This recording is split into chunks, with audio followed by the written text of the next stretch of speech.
Board work session for April 15th. Please join me in the Pledge of Allegiance to open. I pledge Pledge allegiance to the flag of the United States of America and to the republic for which it stands, one nation, under God, indivisible, with liberty and justice for all. We'll open with any public comments on things that are not on the agenda or subject to a public hearing. Pam Demarest. Yeah, hi, good afternoon. I'm just following up on a question that I posed to you all at the end of last week's meeting regarding the pilings at the Causeway Dock and their removal. And I'm wondering, since Costello Marine is in Cockles Harbor right now doing some work, is that going to be addressed anytime soon? Okay. That got dropped, by me at least. We will follow up on it. Thank you. Appreciate the reminder. Okay, thanks.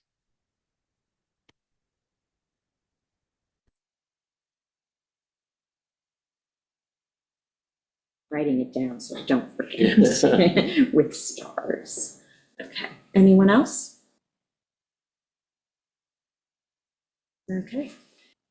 Next agenda item, Nick, you need to recuse yourself because the next two items are WQI rebates. Let me know when you're ready. Okay. All right. The first one on the list is a straightforward rebate, Casmarec. It was approved by the WQI Advisory Board for $16,000. That includes a well replacement.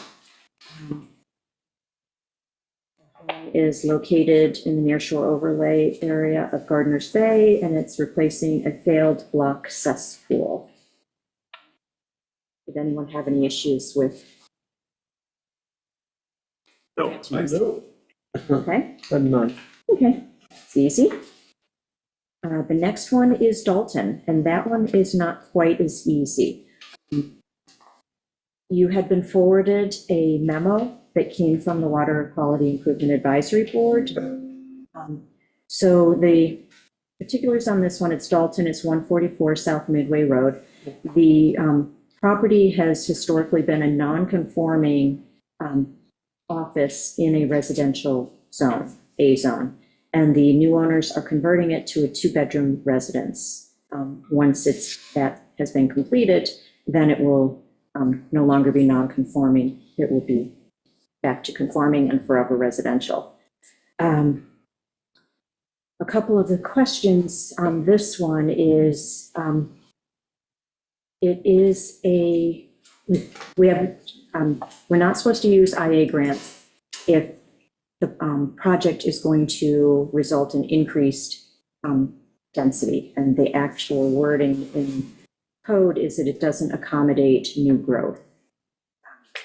And then we also have in our Chapter 43 building code, if the septic system upgrade is required by Suffolk County Department of Health, then it's mandated to be an IA system by us, and we historically don't allow for grants if it's a mandated system.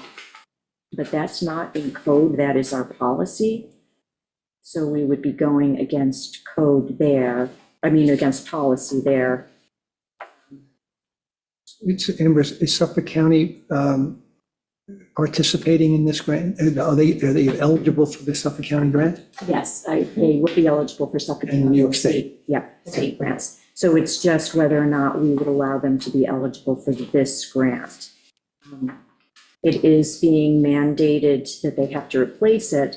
However, because it's a failing system, it's my understanding that they could, for Suffolk County rules, put in a conventional system. So that does make it a voluntary system from the county's, a voluntary upgrade for the county, but our code says it's a mandated system. Okay, so the real stang is mandated, so that is out of our. So we normally wouldn't. However, this is. I'm sorry, the reason for it being mandated is what? It's mandated to be an IA system for our town code. It's not Right. mandated per county code. It could be conventional per county code, but they are mandated by town code to put in an IA system. And normally when we say a system is mandated, then we don't allow for a grant. But it's not in code, it's in policy. It's mandated because of the conversion to a two-bedroom house? Okay, they're considering that increase in density, is that what? It's a block Yeah. system. It's a block system.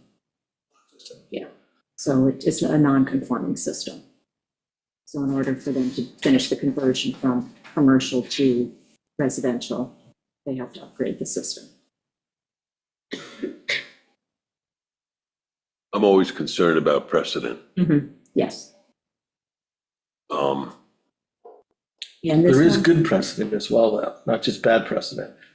And Precedent is precedent. excuse me, Ben, for interrupting. Precedent is precedent. Good or bad is in the eye of the beholder, but let's be real about that, that's all. Well, do you think that, well, okay, precedent is precedent, but I think it's a good precedent to have more IA systems going in the ground, especially in a case like this where one might not go in, and number two, we're changing from commercial to commercial to residential. Okay. I think that's good precedent. Technically, I think as far as increased, accommodating growth, the design flow for a commercial building in this instance, because it has a small footprint, is less than what a two-bedroom residence would be. So we also have that hiccup too.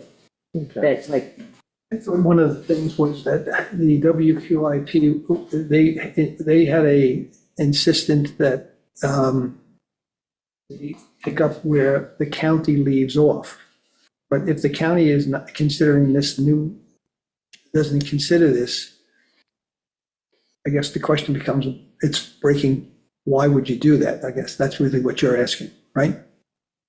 Pretty much. If the county is saying it's mandated because it's really you're increasing flow, in the past, any of the IA that we have looked at have usually had the prerequisite that the New York State and the county grants had to be in place first.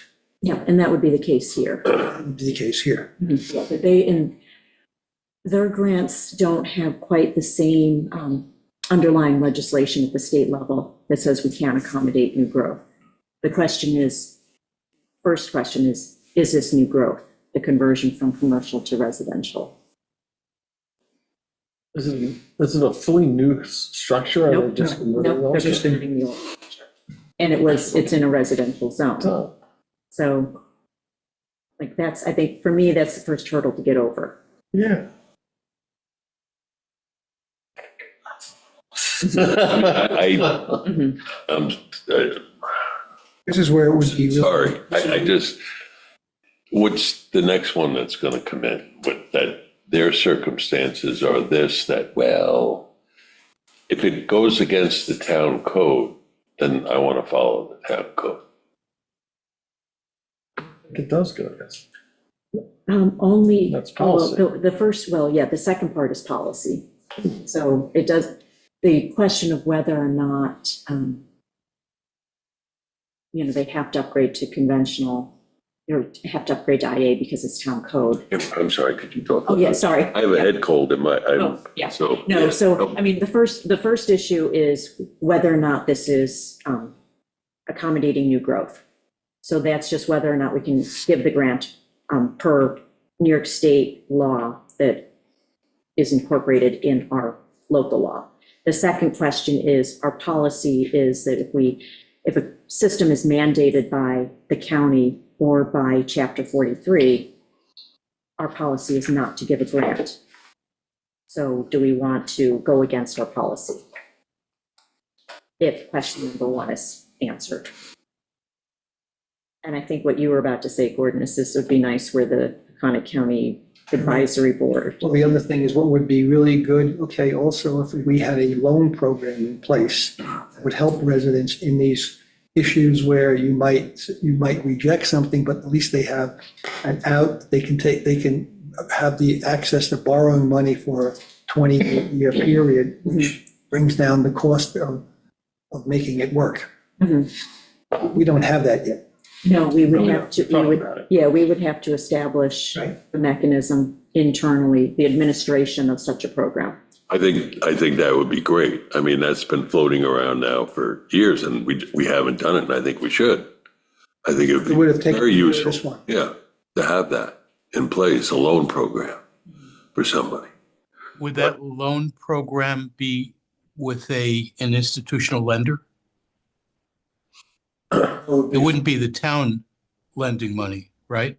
From the fund that's, the WQIP fund, which has a bank account that's made for water quality, they could lend money. Other towns have lent money, have a loan program, and they just pay it back. Well, unless there's some independent legal authority for that I'm unaware of, and certainly there may very well be. The New York State Constitution prohibits a municipality from making loans or giving gifts of its property. So, there may very well be a legal way to do this that, in as much as other towns are doing it, as you say, but we'd have to find out what that legal way is and make sure we comply with it. I do believe CDC-LI has a septic loan program that the applicant could look Who does? into. CDC-LI. So if we don't approve it, we could recommend that they go that route. How long would it take to get just to clarify it, how long would it take this new advisory board from the 5 East End towns? When do they meet again? And is this something that could be brought up in a reasonable amount of time? I'm not sure how reasonable. We have a meeting coming up at the end of the month. Let me just double check and see when Like, it was do that? fine. No, it would be myself and Tui Okay. going to it. Let me just, who did it come from?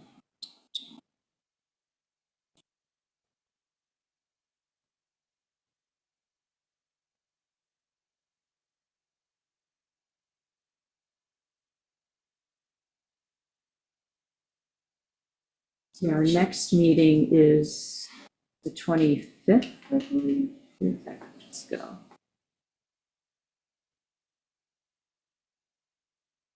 And it's not popping up, but it's at the end of this month.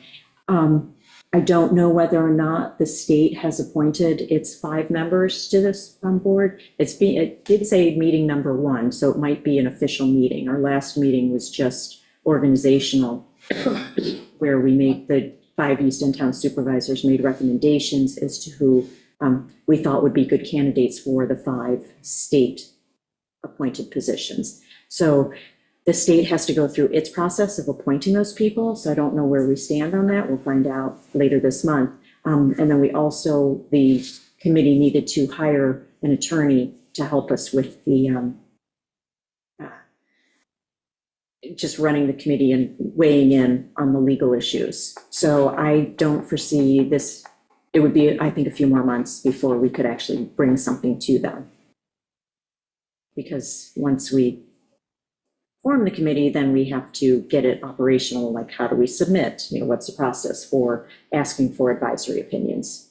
So it's, Friday, April 25th. The overall cost of the system that they're estimating right now with wells and everything else is what?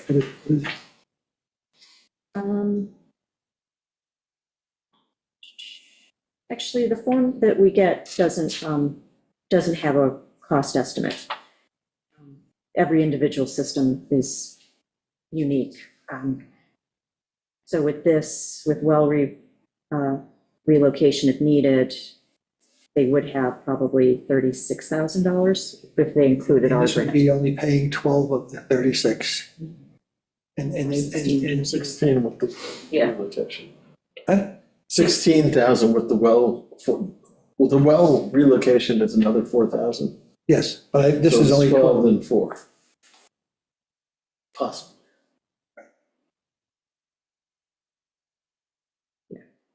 I mean, I think You, this, you talking Dalton needs a well relocation? we don't know. They just, Okay, yeah, they always proactively put one in just in case. sure, okay. Once they start doing it. I mean, I would like to be able to grant this one. Actually, I take that back. Dalton is 12,000. Okay. Yeah, Dalton is 12,000. I was looking, It doesn't have the 44,000 for the yeah, well. that's, I was looking at Casmark. Yes, so 12.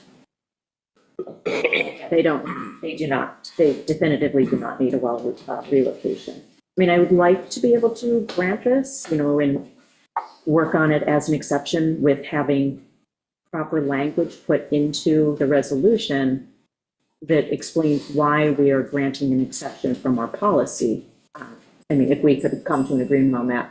But I am a little concerned about whether or not this is deemed growth or not. So You were gonna ask somebody about that? Did we get an answer? it would be this opinions advisory board. Oh. Yeah. They think it's growth? We don't have, that's the first meeting, I think, Oh. is the 25th. Coming. Yeah. Geez. Yeah. Uh, I mean, we could just, Can we table it till then? that's what I was gonna say. I mean, that's one option, is just to table it, and in the meantime, they could go to CDC Long Island and ask them for the loan program, and then if we grant it, then they could repay it. Well, I'd like to find a way to do this, but, if we can be smart about it, that's even better. Yeah, yeah. As I started to research it, I just wasn't as comfortable as my gut wanted to be. So that's what we'll do for now. Table. Perhaps we'd be the first ones to submit for an opinion.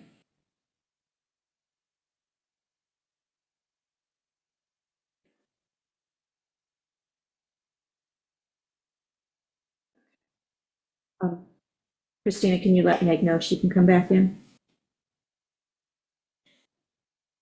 So when we get to the special meeting later, cross Dalton off.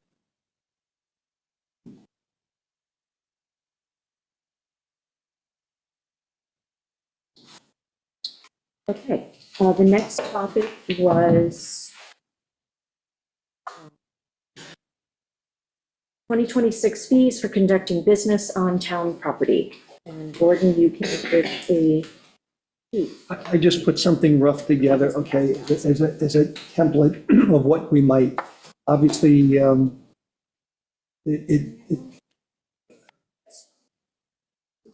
That's- did I give you the copy? I thought I put a copy in the address there. I didn't, you have an extra?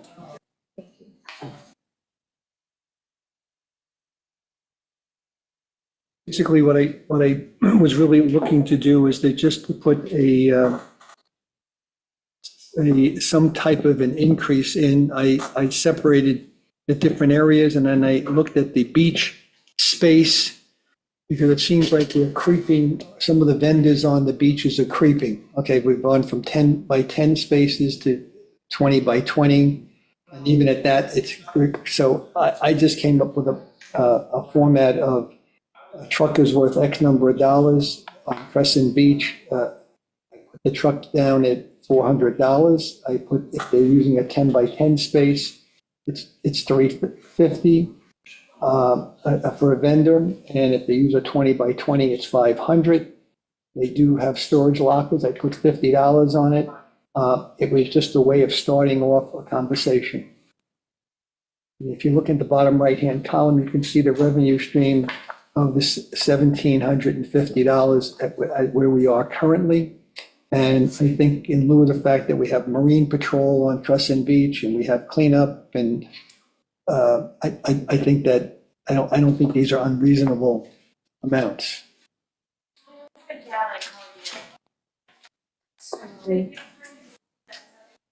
Do we have, so you've got, if you have a truck at Wade's Beach, it's $350. And if you have a truck at Crescent Crescent Beach, I Beach, made it 400. Okay, and the reason for the differential, I was gonna put in the same, but I thought there was different, it probably should be the same. I thought of the fact that Crest Wades Beach would be less revenue. It seemed to be more active up there, and, but we're going from 250 to 400. Well, at Sunset Beach, it's a lot more traffic at Crescent Beach.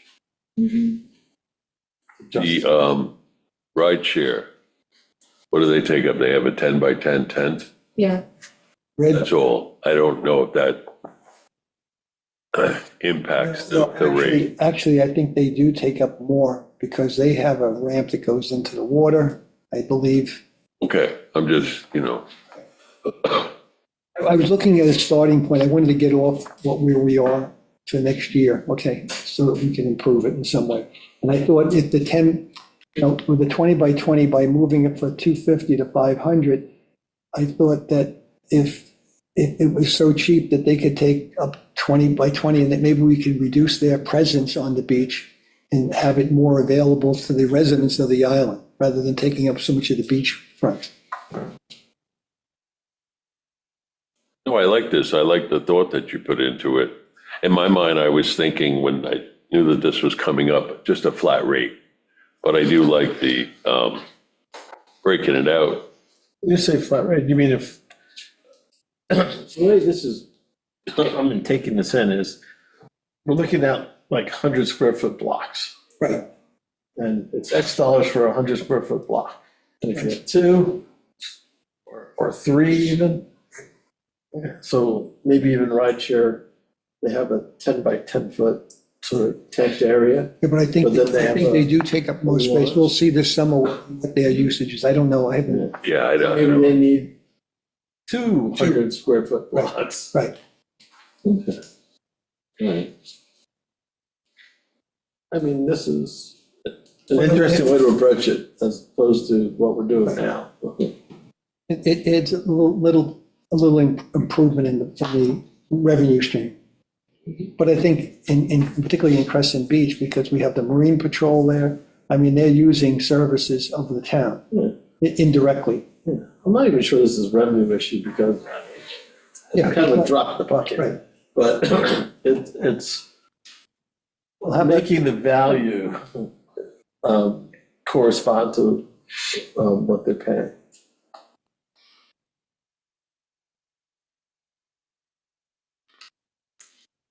did we want to, I'm just looking at this thinking like, if you have a brick and mortar versus non-brick and mortar, or, I don't know if that makes a difference.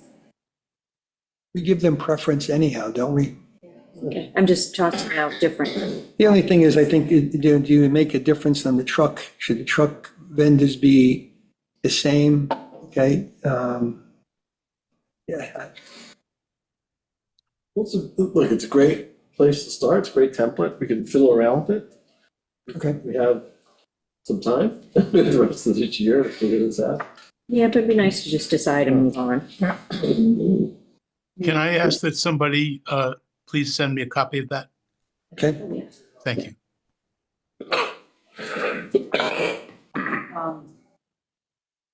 If you're using 10 by 10 and then you expand to 20 by 20, should it be double the fee? Just tossing that out there as a question. I'm just picking apart at each of Okay. these just for discussion. Well, why I'm taking the 20 by 20s now that are 250. If I'm basically doubling it, and then actually another $50 for a storage container. So I didn't want to, I was trying to be gentle. Yeah. Rather than just going too high up, what's the justification? Yeah. Right, that makes sense. Yep. Okay.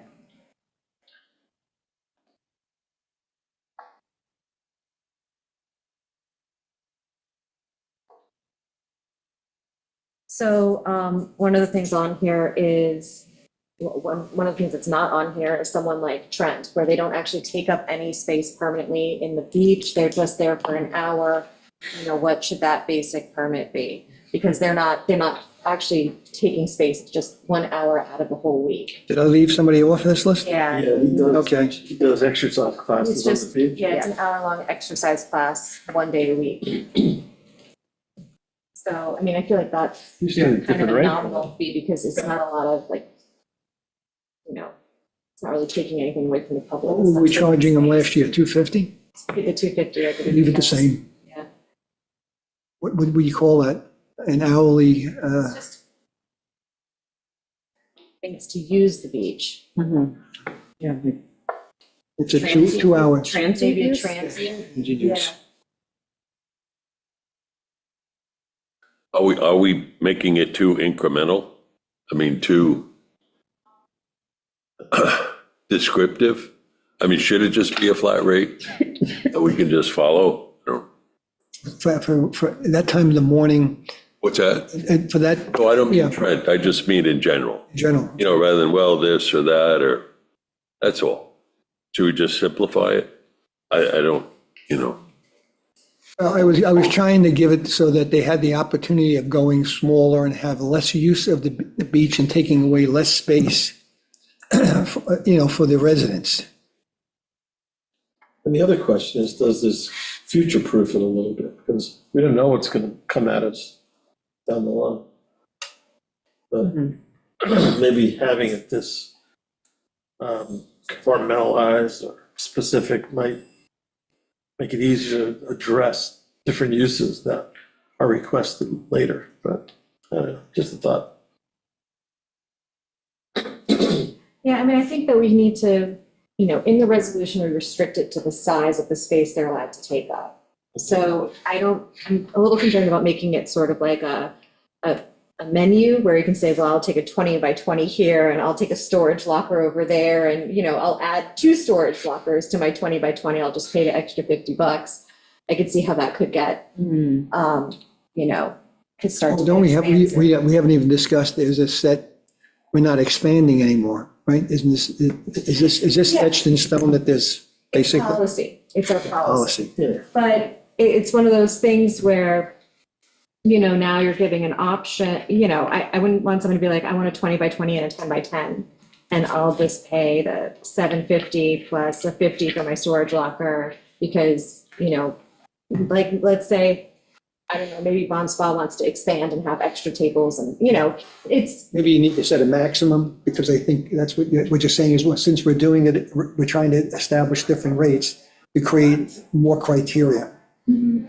yeah, or even just, you have a designated space, like the maximum space allowed for a business on town properties, 400 square feet. Or in 20 by 20. You can't go beyond that. Something like that we should put into some kind of code, I think.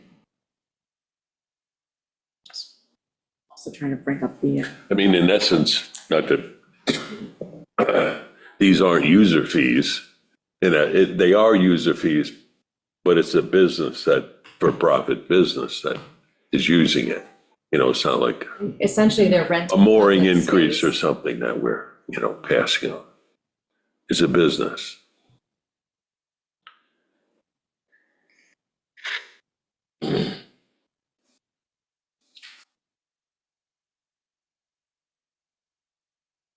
just looking at Burns Road, the landing, that is also, It's the only one we have. yeah, no, I'm just looking, is that transient? Yeah, Like although the equipment does say that stay there all day, I guess it's different than yoga or exercise on the beach.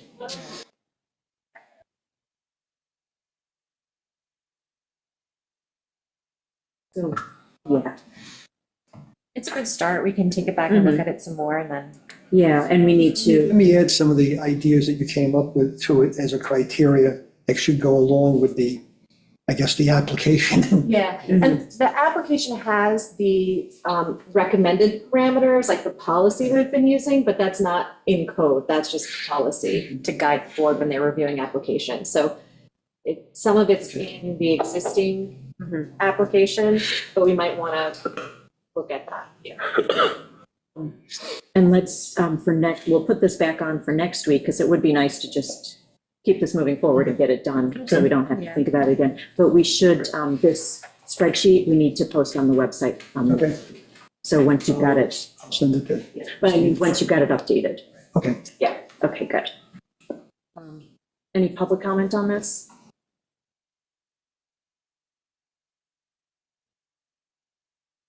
Okay. Next topic is outdoor assembly permit for the Easter egg hunt.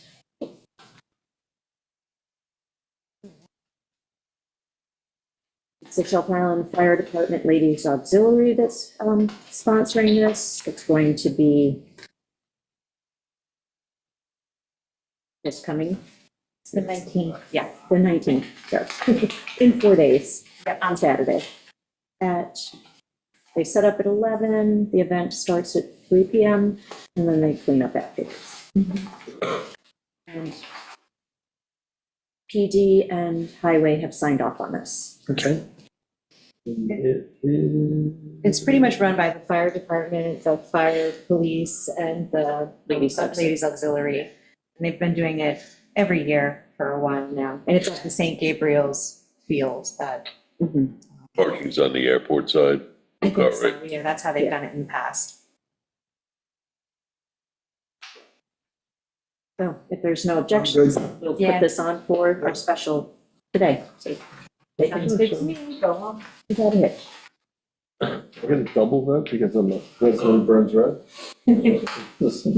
No. Okay. Kramer Dock and Bulkhead application. This is a, sorry, my notes here. It was a dock application that was approved back in 2024, I believe. Notes here. And they had a DEC modification to their application. The DEC wanted them to taper the retaining wall from 3 stones high on the northern side, tapering down to 1 stone high on the southern end of the property. I believe that was as far as modifications went. Now, this was originally a failed bulkhead that was threatening to wash out the road, right? Yes, Yes. Okay. came to us as an emergency, Yeah, that's what I thought, yeah. 6 months later. No, right, I'm fine with the DEC's changes. Mhm. This was discussed at the WMAC last night and no one had a problem with it. Well, and if I remember correctly, when this was originally proposed to us, the idea that the DEC might come back and modify it was on the table at the time. So we Yes. knew that that was a question. So they were waiting for it. Yeah. Mhm. Yeah. Okay. Are there any questions on this one?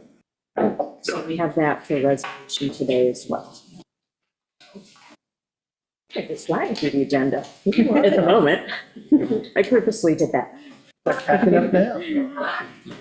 Okay, and this next item is also going to be a quick one. It was labeled water testing in Monantic Peninsula. The wording really should have been, it's hard to figure out what the better descriptor would have been, but there has been a request for water testing at the Monantic Peninsula, but as far as the WAC's budget goes, we want to prioritize a USGS proposal for saltwater intrusion study first. So we're waiting, Joe had reached out to USGS and US Geological Services. And we're still waiting to hear back from them what their proposal would be. So we don't know whether or not there's even any money available in the WAC budget to fund any localized water testing. So we're going to push this until we get an answer back from USGS. Roughly, do you know how many tests they're even looking for?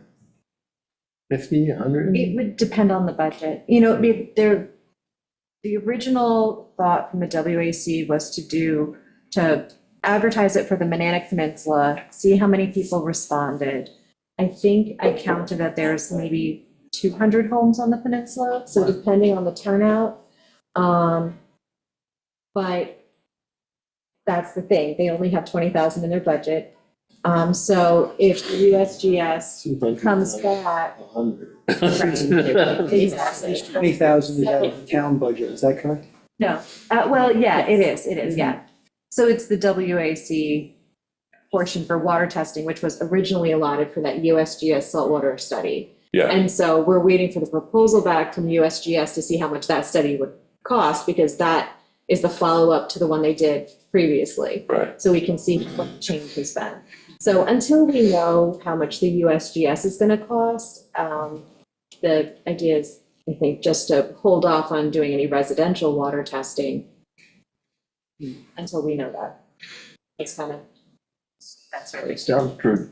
Yeah. Okay.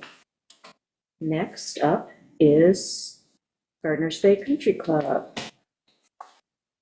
I'm just looking over what additional questions we would like to see answered by Gardner's Bay with respect to their site plan review application. This hearing is closed. right? No, we No. left the hearing open. Right, So that so we could ask questions and they could, give us a response at the next hearing. yeah, because once we closed the hearing, then we couldn't get more information from them. And get public input on it, so. I see, Caitlin, did you have anything that you wanted to start off with, or you're just here to listen in and chime in as needed? I'm just here to listen and chime in as needed. Any questions that you have, I can try to have my best to help to answer to move this along. Great. All right. I brought with me the standard of review for site plan review, just to maybe go through that list to see what questions we have about specific different factors like traffic. Do we have any questions pertaining to traffic? No, I don't think. How much this time? Right. Exactly, that's the I am point, just yeah. I'm just going through, like, how many are there? There's 14 of them. I thought I'd just run Go for through, run through them so that we hone in on what we're supposed to be focused on. So traffic, so any traffic outstanding questions that we have? No. No. Interior circulation of parking, No. say no. Landscaping and screening. So the only thing that came up with the landscaping and screening was that there was a berm that was in the older set of plans. And the diagram for that got pulled when they pulled the recharge, like collecting runoff for the cistern. So I believe at the hearing, Jay said he was gonna send us a copy of just that planting and the berm, just so we have it. And we do. What's part of that? So the berm in the old plan was not in the current set. Yeah, it's the updated vegetation with the berm. To be updated. Okay, so that's ask number 1. Okay, anything else?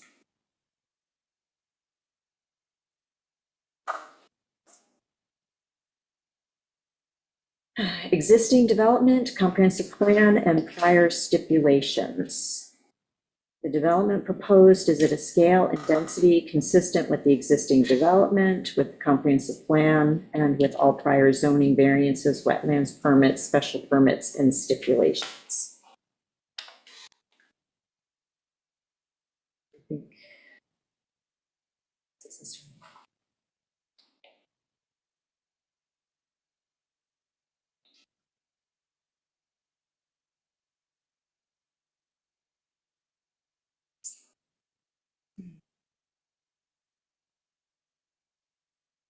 I'm just looking to see if there was like anything in the notes.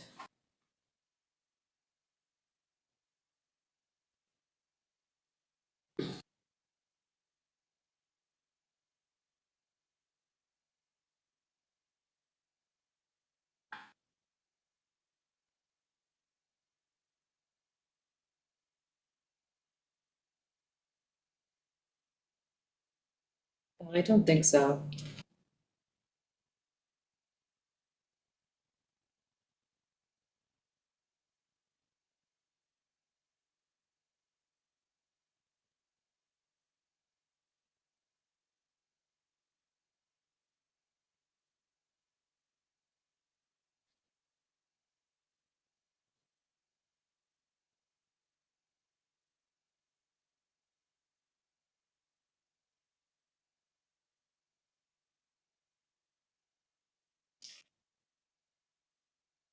not in conflict with the comprehensive plan.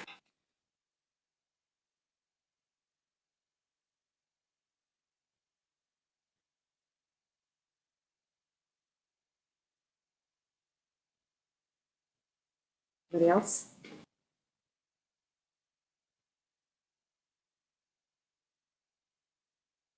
Any questions on? Okay. All right, the next one was natural features and environmental concerns. And like further in this, due regard shall be paid to all natural features and the general environmental impact on and adjacent to the site, including but not limited to wetlands, water bodies, drainage courses, wetlands, marshes, dunes, bluffs, beaches, escarpments, woodlands, large trees, and clearing unique or endangered plant or wildlife habitat and flood hazard That includes areas. the aquifer? I think that would be part of natural features and environmental concerns. I mean, I had a bunch of questions that I sent to both you and Caitlin. Caitlin was kind enough to quickly answer. Thank you. I'm still digesting it, and I probably will have some more questions for Caitlin. But I'm kind of in the middle of that. Okay, Just trying to get my head around the pros and the cons of what's going on here as far as its effect on the aquifer and what's being drawn and how fast and at times. So, I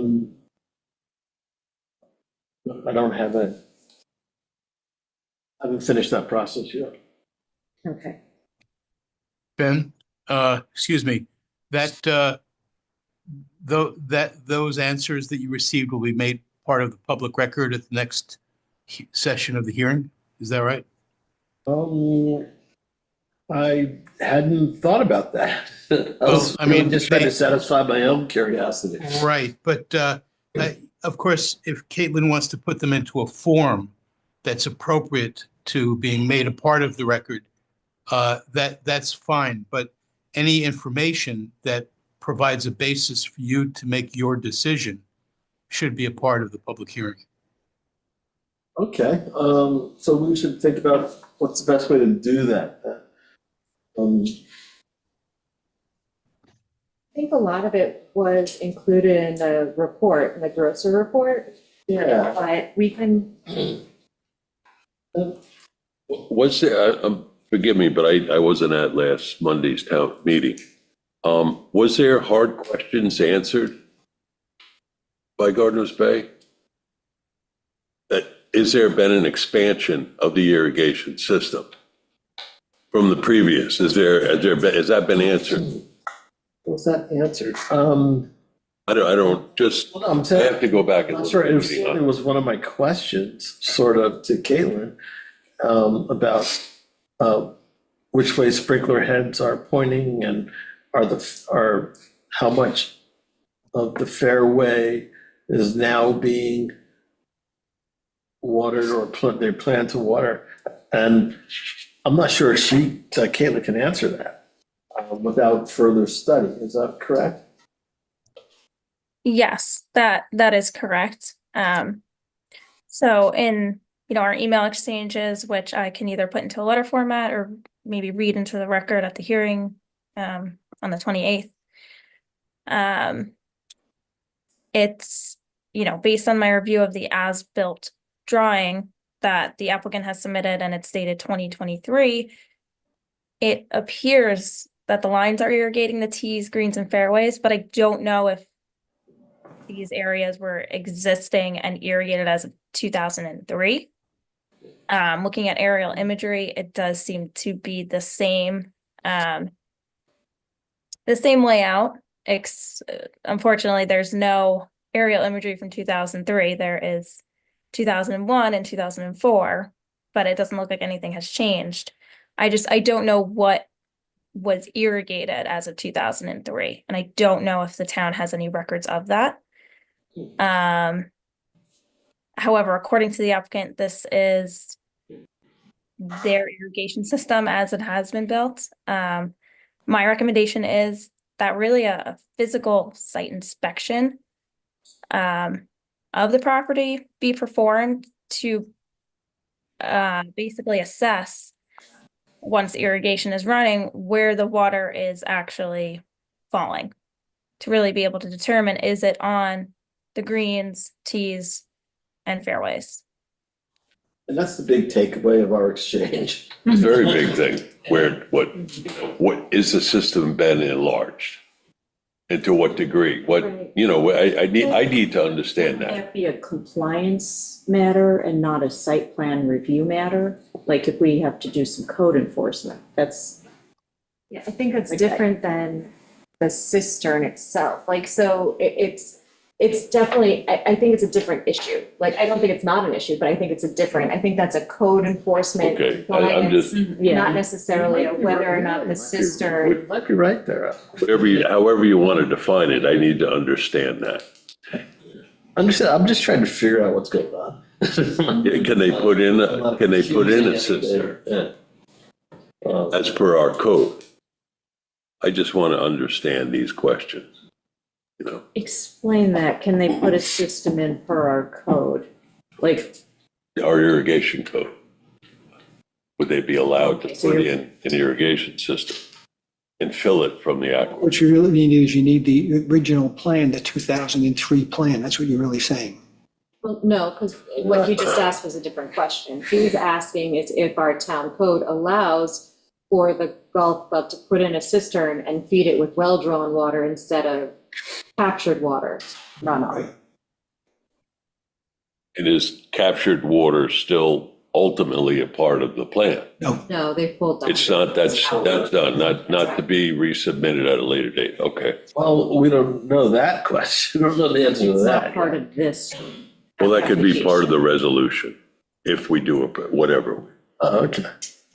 Because a lot of this stuff that I'm reading through seems to point to future, I don't know. But that's not what's in front of us. Right, Right. exactly. We have to look at what's in front of us. If I could just chime in about the irrigation cistern and filling it from the aquifer. After looking at the code and speaking with the senior building inspector, Reed Karen, it's our understanding that if these areas are the exempted areas of 2003, they are exempt from the irrigation chapter of the code, and they would therefore be allowed to fill the cistern using the well water, as long as it's not any new or expanded areas and not new areas of irrigation. It's our understanding that they would be allowed to do that. I agree. And they And still have, so the question is whether you're being asked to approve a site plan that would violate the code. If it is not irrigating areas other than those that fall into that 2003 exemption, then you're not being asked to approve an application that would violate the code. And any deviation from the code thereafter would be a matter of enforcement. I may regret saying this, but I think that's true and I agree with that analysis, but I don't think we can know that without an inspection. Sure. That's I where don't- that's I don't where I'm dis- landing after talking to Caitlin and Right, saying like, somebody needs to go out and have a look. I think that's right.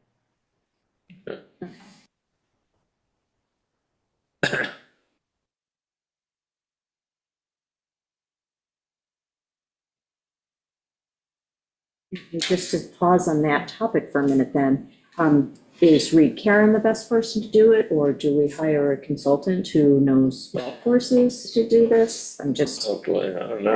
yeah, like, I don't like spending town money, but if we need an answer, Is this one of these that we can bill back?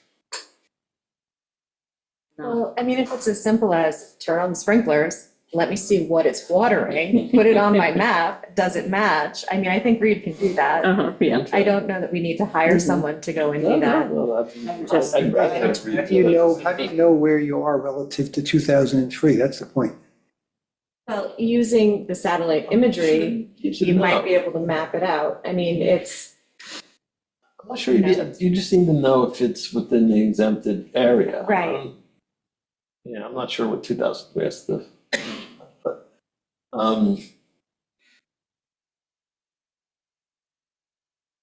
I'm okay with Reed having a look, and at least we'll have more information than we do right now. And after I went through all the stuff and I had my questions and I talked, emailed with Caitlin, that's where I ended up. It's like, somebody needs to go have a look. One of the items that somebody brought up was how many irrigation wells exist on Gardner's Bay? And where are they? yeah, but that's not part of the application. They're not asking to add new wells. But it's water. Yeah, but that's not the What if ask it is, application. as long as they're not drawing more than 6 million gallons. Are there flow meters on those wells? Someone should have a look. That could be a question that we ask for the Yeah, next someone public should- hearing. I'd like to just chime in from reviewing the applicants to 2022 application to the DEC, which outlined basically their existing wells. There 4 wells on the property, one of them is an irrigation well. The others are for the domestic use.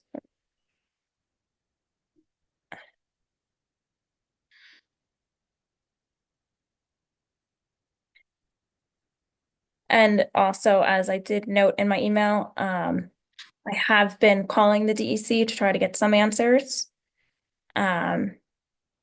Mostly related to general questions regarding the reporting requirements that golf courses and, well, not golf courses, excuse me, that if you're within the Long Island water withdrawal program, what that looks like, what that entails, if there's any water quality testing.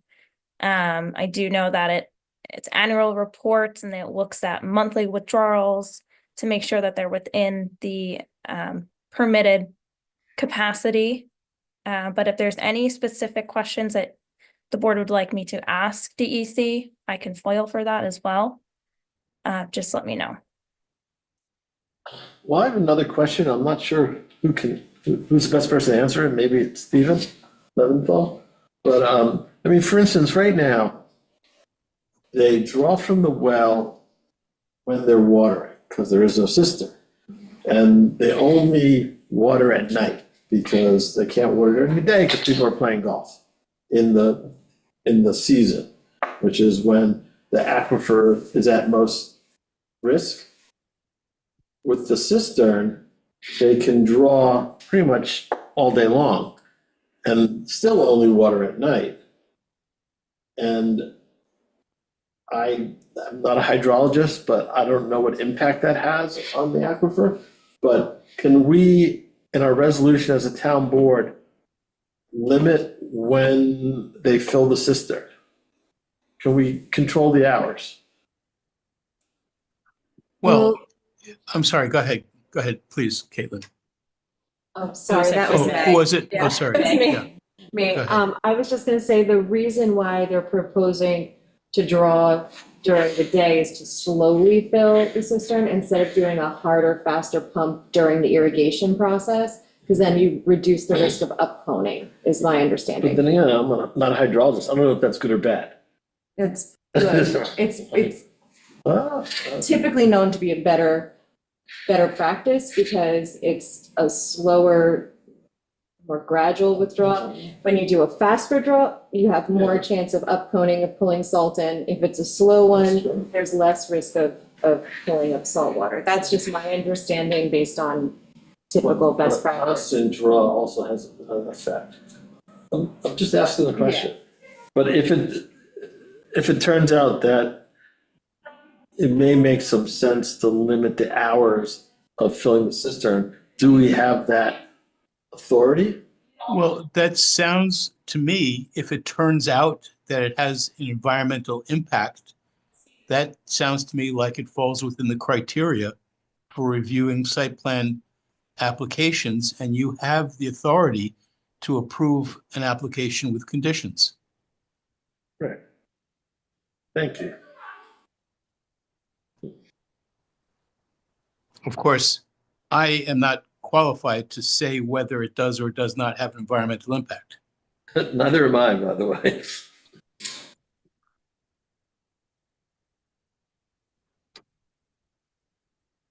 I would just like to chime in here again. So from Peter B. Gross, there's a March 5th letter. We did look at the current irrigation well, right, that can operate 120 gallons per minute. Its maximum watering cycle of 12 hours per day. And what that would equate to as the daily withdrawal rate, which we had was 86,400 gallons per day. Now, the pump house was indicated to have the ability to reduce the water cycle duration, as it would have a pumping capacity of 600 gallons per minute once the water is in the cistern.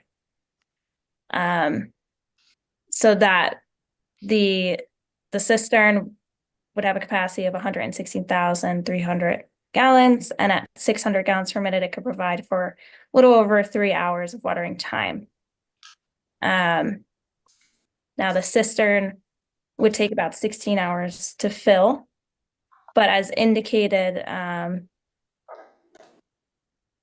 by the, sorry, I'm just pulling up my notes. The applicant, that a maximum cycle during the summer and warm months is approximately 45,000 gallons per day. So that the cistern would really allow the club to water for 2 days with leftover gallons in the cistern. So you wouldn't have the well on every day as it would be under existing conditions now. And that, so the cistern is proposed to also be refilled as water is used. So again, it won't have the well running for long periods of time, and it won't place a strain on the well that is currently there right now. And that this solar withdrawal rate applied to the well would help reduce the effects on saltwater intrusion or upconing because of the storage provided by the cistern, and would therefore be a benefit, kind of similar to what Meg was saying. So we did look at that. And we do believe that it is more of a benefit than it is today. Even if you are filling the cistern during the day, it's not every day, according to the applicant, of how they're going to be operating. So the well pump filling the cistern can draw 100 gallons a minute? Excuse me, I couldn't hear. Can you repeat that? So the pump that's drawing from the well and filling the cistern runs at what rate? Maximum rate, 120 gallons a minute? Correct. That's the current well. Yep. And That takes 16.15 hours to hours. fill. Got it. Yes, theoretically, depending if they're filling it up all the way. But as I said, as water is used, they're going to be refilling it. They're not going to drain the entire system every day and refill it every day after the nightly water cycle. The applicant has indicated they will And not. once it's full, it can water the greens and well, whatever they're watering. For 2 days, did you say? That's what the applicant has indicated, that they use about 45,000 gallons per day during the summer and the warmer months. So at 116,300 gallons, that's over 2 days of water that the cistern can store before they even have to go back to pumping from the well. Caitlin, the what was that you indicated that they said that they use 4,500 gallons? 45,000 gallons 5,000. per day. is the 45,000 maximum. gallons per day. Is Yeah. that, what is that based on? Last year's? Or what if they've increased the irrigation system over the course? Now, that number would be bigger. As a deduction? You're asking if they've increased the areas of watering? Yes. Sure, that would increase, but that would also, they have to still give DEC an annual report. And if they do expand their areas, they could expand over their permitted capacity. So this is where I don't believe they're expanding areas, but again, I don't know what they're watering today as far as the exemption. Because if they do expand any irrigation areas, they probably need more water that they don't have permission from DEC to do so, and DEC would flag that, which has not been the case. If they have increased the system for irrigation, would the DEC have that information now? They would have the information with regards to the water withdrawal capacity of how much they're taking from the aquifer, not the exact areas of irrigation. And it would only matter if they were irrigating outside of the exact area. Right. Correct. So somebody's got to go take a look. To, I guess, an important degree, one question that has been brought up as well to me is that some fertilizer manufacturing process actually would increase nitrate intrusion into the ground through their processes, and other surfactant manufacturing really poses an ecotoxicity to groundwater and surface water.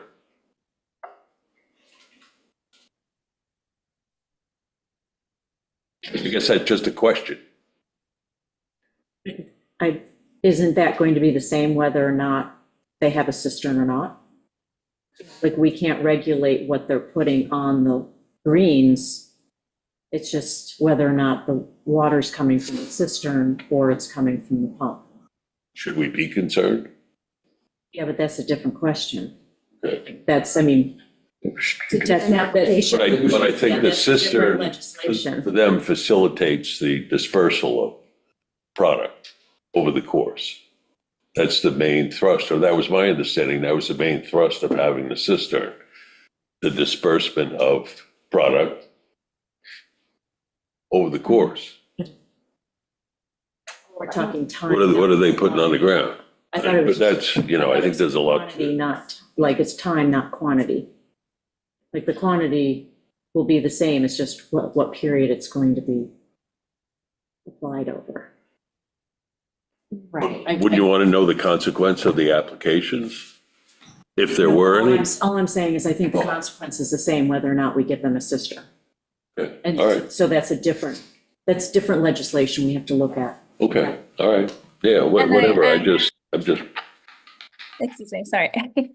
This is something that I am trying to also speak with DEC about.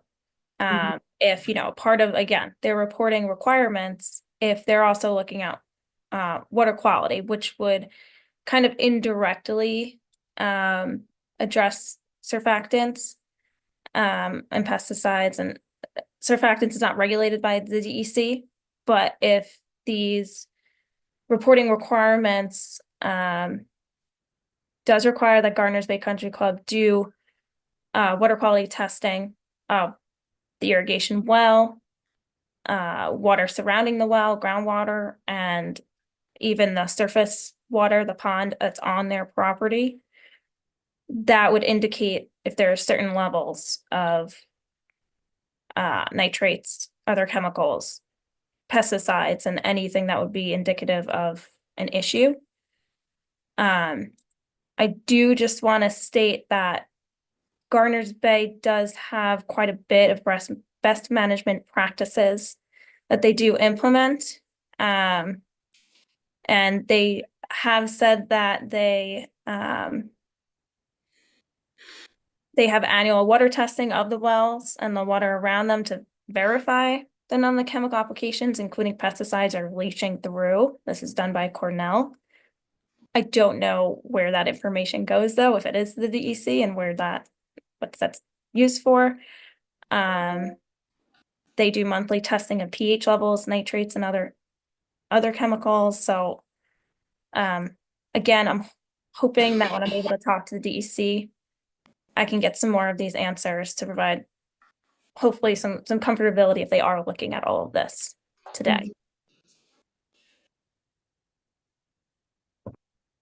Thank you, Caitlin. Any expectation as to when that conversation might happen? I did have a conversation this morning. They said that they are looking into it and the best person's gonna call me back, but I've probably spoken to 4 people now since last week, so I'm pushing as much as I can.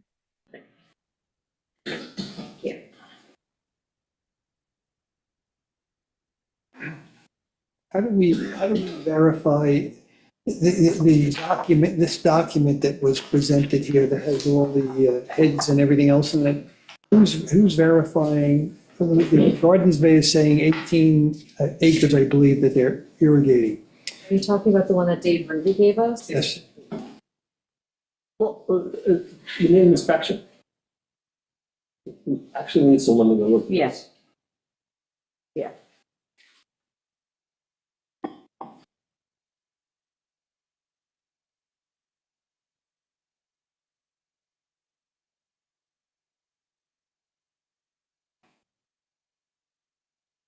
All right, anything else on natural features and environmental concerns?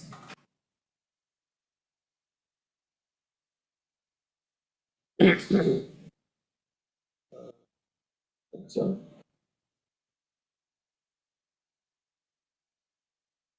I lost track. So there was a permit issued to build this thing in the first place? Long ago. Yeah. I've lost track of that. For the irrigation system? Like For the original for the one? system. Yeah, I mean, there was something that gave them the 6 million. Oh, for the cistern? Not that Think this is, so. I don't think there was any permit for this. There Okay. was no permit. oh, you're talking just cistern. Yeah. Oh, sorry. Okay. Okay, all right, so cultural features? It's underground, isn't it? Yeah. I was gonna say, yeah, there's no archaeological, paleontological, et cetera, so that would be a no. Shippo and Yeah, everybody said no. I'm just tossing them out there and waiting for answers. Pavement? No, No. Lighting? just dark skies compliant. Yeah. Now. Yeah, but there's no additional questions. Yeah. Drainage? It's, No.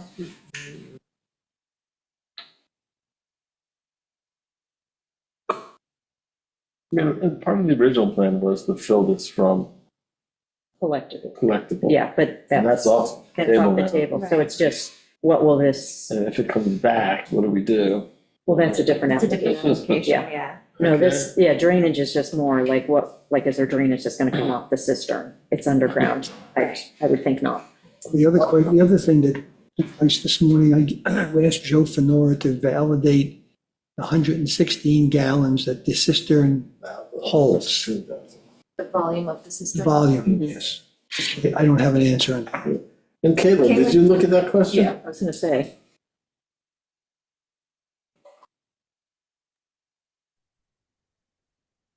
I can ask one of our engineers who did look at this if they did verify the volume. Yeah, if they could do that, that would be great. That'd be very helpful to us. Yes. Also, why don't we, I mean, maybe I shouldn't even say it.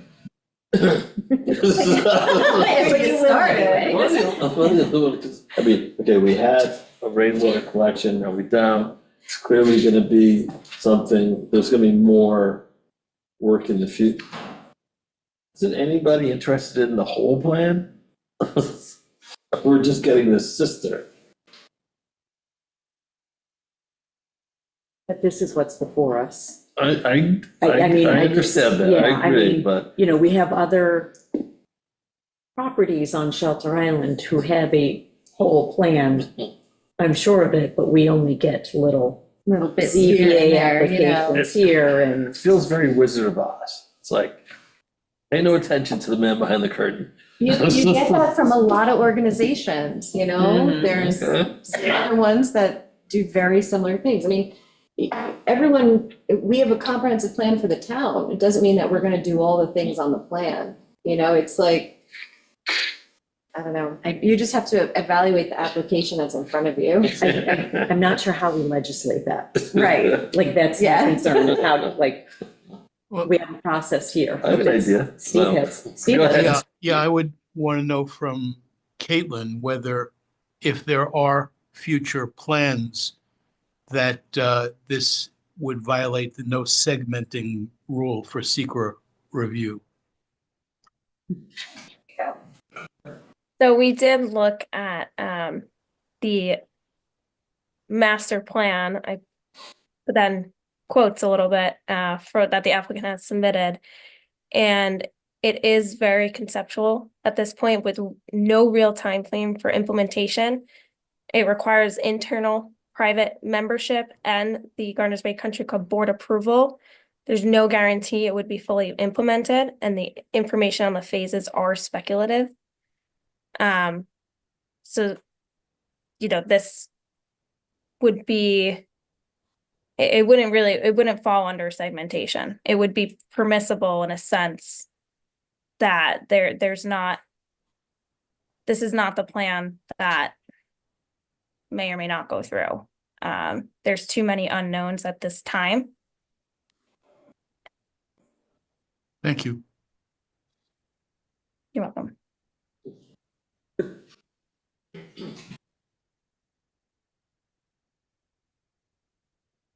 And I would like to also note that, you know, the application before the town board has no dependency on the implementation of this master plan or not. Right. That was what I was thinking, is that you could have the cistern with or without any future planning, just as a matter of daily usage. It doesn't, there's no other things that are dependent on it. It could be an independent project with no future plan whatsoever. It stands alone. Yeah, thank you. My brain is tired on this Yeah, cloudy it stands day. alone. I said it under my breath, but it stands alone. Exactly, it's Okay. standalone. Trying to get all the questions out there. No, they're good questions. Mhm. Okay. Has, just one question. Has Gardeners Bay responded to the Hay Beach Association, some of the questions that they asked? Has that been responded to at all? They Um, know. responded to some of them, I don't Yeah, know. some, but not all. of them. Some, but not all? I mean, we did just receive something yesterday from the Hay Beach Association. That's not even. I mean, I don't need a general breakdown. I just wondered if that was at the hearing, they responded to some of the questions that were posed. Or gave information and. Not in a formal manner. And we do have, some of the responses were sent to us. We do have some, I'll find them. These, I don't need specific. I just, Yeah, you know, not formally in one document. should we request that they do that? That Well, that be that's- done? That's why we're going through this. So Okay. if we feel like there's no requirement for Gardeners Bay to respond to Hay Beach homeowners. They do have to respond to our questions. Yes. So if there are questions that you feel are important that should be responded to, let's lay them out so that we can ask Gardeners Okay. Bay to respond. All to right, them. yeah, no, that's all I think. I think we Yes. need to do that. Yeah, and I have yesterday, so. This came in after I asked Caitlin those questions, so I haven't even really processed that yet. Yeah, So, yeah, Yeah. I so, mean, yeah. maybe we should. Yeah, I don't know. I need to finish processing because there's so much going on. When we get to around the table, it was a busy week. yeah, some of the questions have been asked in previous letters, I think, but I didn't get a chance to. Yeah, I want to lay everything out on the Yeah. table here. My desk isn't big. That's my problem. I needed more space. Exactly. All right. All right. So, yeah, we're going to have to continue this, but let's keep going down the list. And then we can, because Caitlin needs to talk to the DEC to get us some answers. And, but let's keep going so that we come up with what we have for today, and then probably next week, finish like detailed review. Whatever. Are we all in agreement that we're gonna send a read out there? Yes, Okay. yes. Yeah, exactly. That's number 2 on here. 3.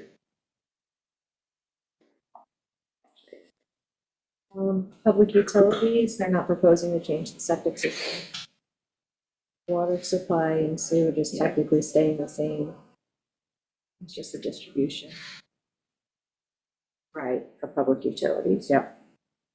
Public address or sound system, that would be not applicable. ADA compliance, Unless you're crawling into the cistern, I don't think that's necessary. Well, Caitlin, I have another question for Caitlin. I mean, Caitlin, you've actually already answered this question, but, because you said that you think that this sort of system might be beneficial as to what we have now.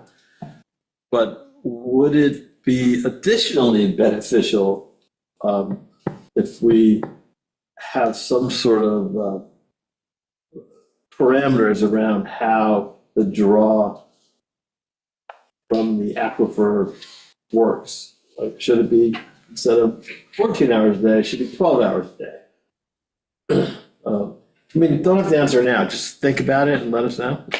If there's anything that we should be considering, as far as establishing parameters for the system as it functions. Okay, yes, I will think about it. And let you know. Thank you.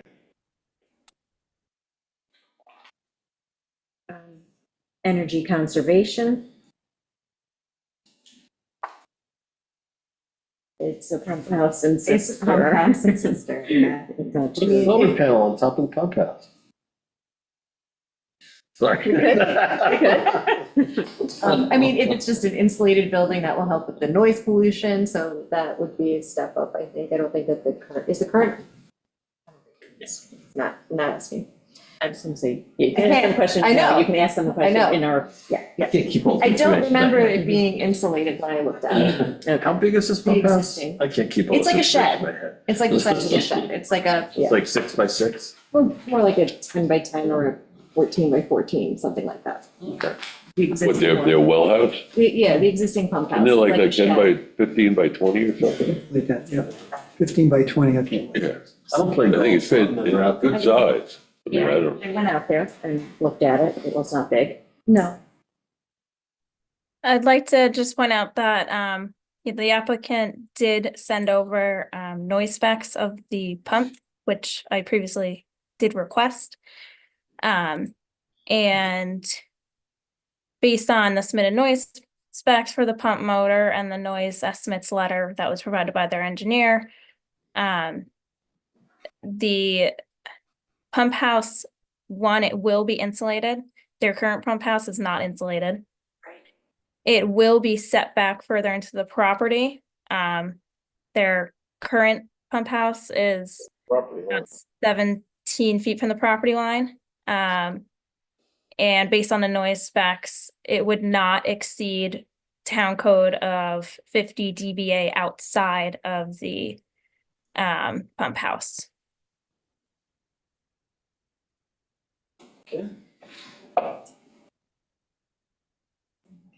The last one on the standard of review list was size. The size of the subject parcel and the extent of the proposed development and or disturbance. I would say is small. Yeah, I don't think that's a big concern. Yeah.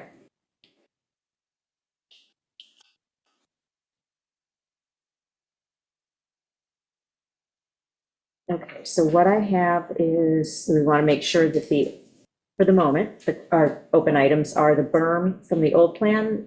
It's incorporated or updated in the current plan. We're sending Reed to look at the system.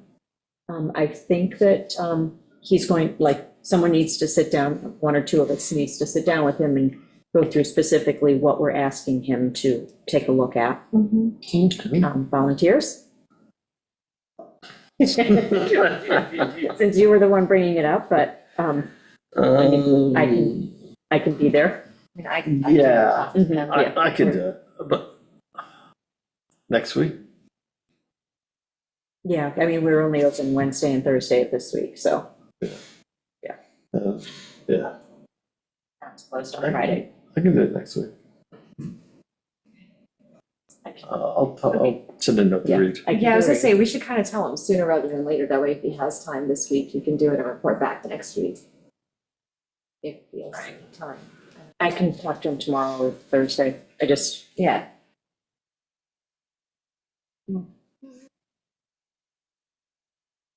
Essentially, we just wanna know Yeah. that it's the same area that's on Yeah. the yeah. So that GIS the from watering within the exempt 2021. area. Right. Mhm. I think that's the question. Yeah, yeah, just confirmation that they're watering within the exempt areas. Okay. You can do that. We will Are get the him. fairways they're not in the exempt areas, the fairways, right? No. Okay. Yeah. Okay. All right, we just have to review that with him. Okay, all right, we're waiting for Caitlin to talk to the DEC. Mhm.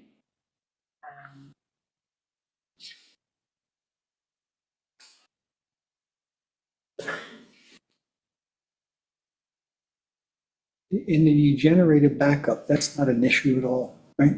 Generator backup? I don't- No, oh, we have our own. It's only an code. emergency, Yeah. an emergency.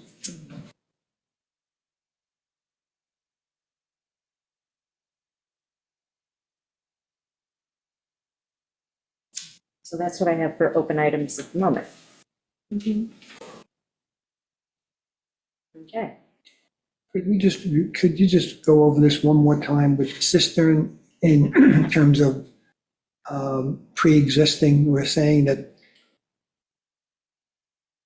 I think, Stephen, could you repeat that again one more time? The cistern under the old, the pre-existing has no bearing, meaning it was allowable because of. Right.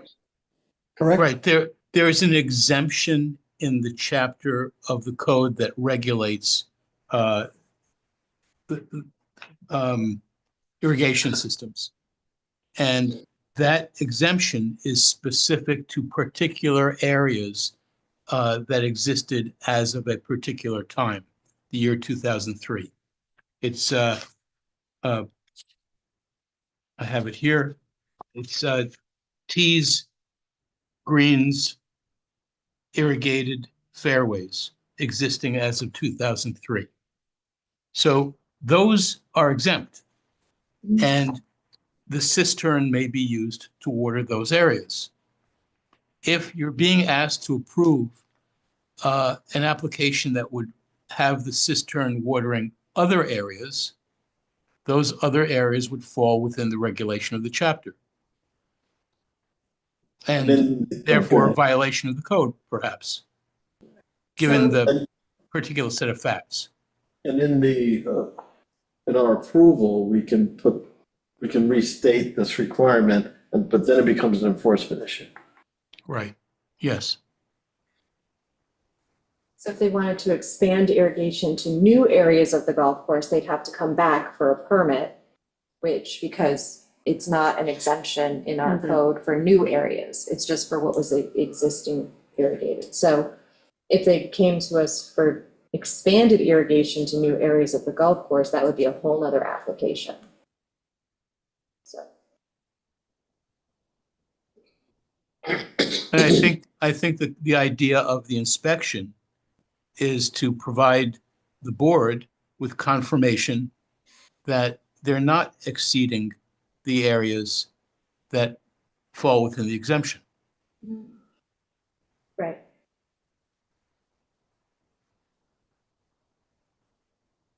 And of course, any other environmental impacts that you may be concerned about, which are separate and apart from the exemption issue.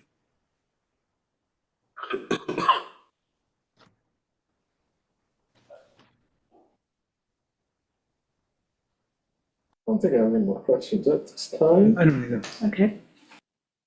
have more later. Yes, and you can have more next Tuesday. Yeah, so Like, I'll put that come in for through Tuesday again. to see what we have been able to accumulate since it's today. Okay. That is it for agenda items. Now it's around the table. Anybody want to start? 5 evening meetings in 4 days? I was going to say, it was a busy week. Last week was fun. Yeah. Start since I've got it all in front of me.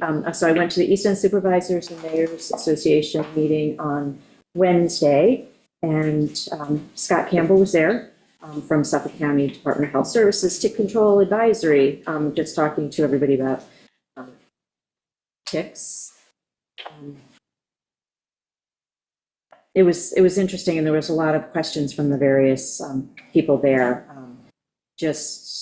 One of the questions that one of the comments that he made was, and I always say this wrong, and I'm going to say it wrong again, because I always say permethrin, but he said it a different way, permethrin, I think? Permethrin, doesn't get into groundwater because it doesn't percolate that far down into get to the groundwater, which I like through the vegetation. It doesn't get there.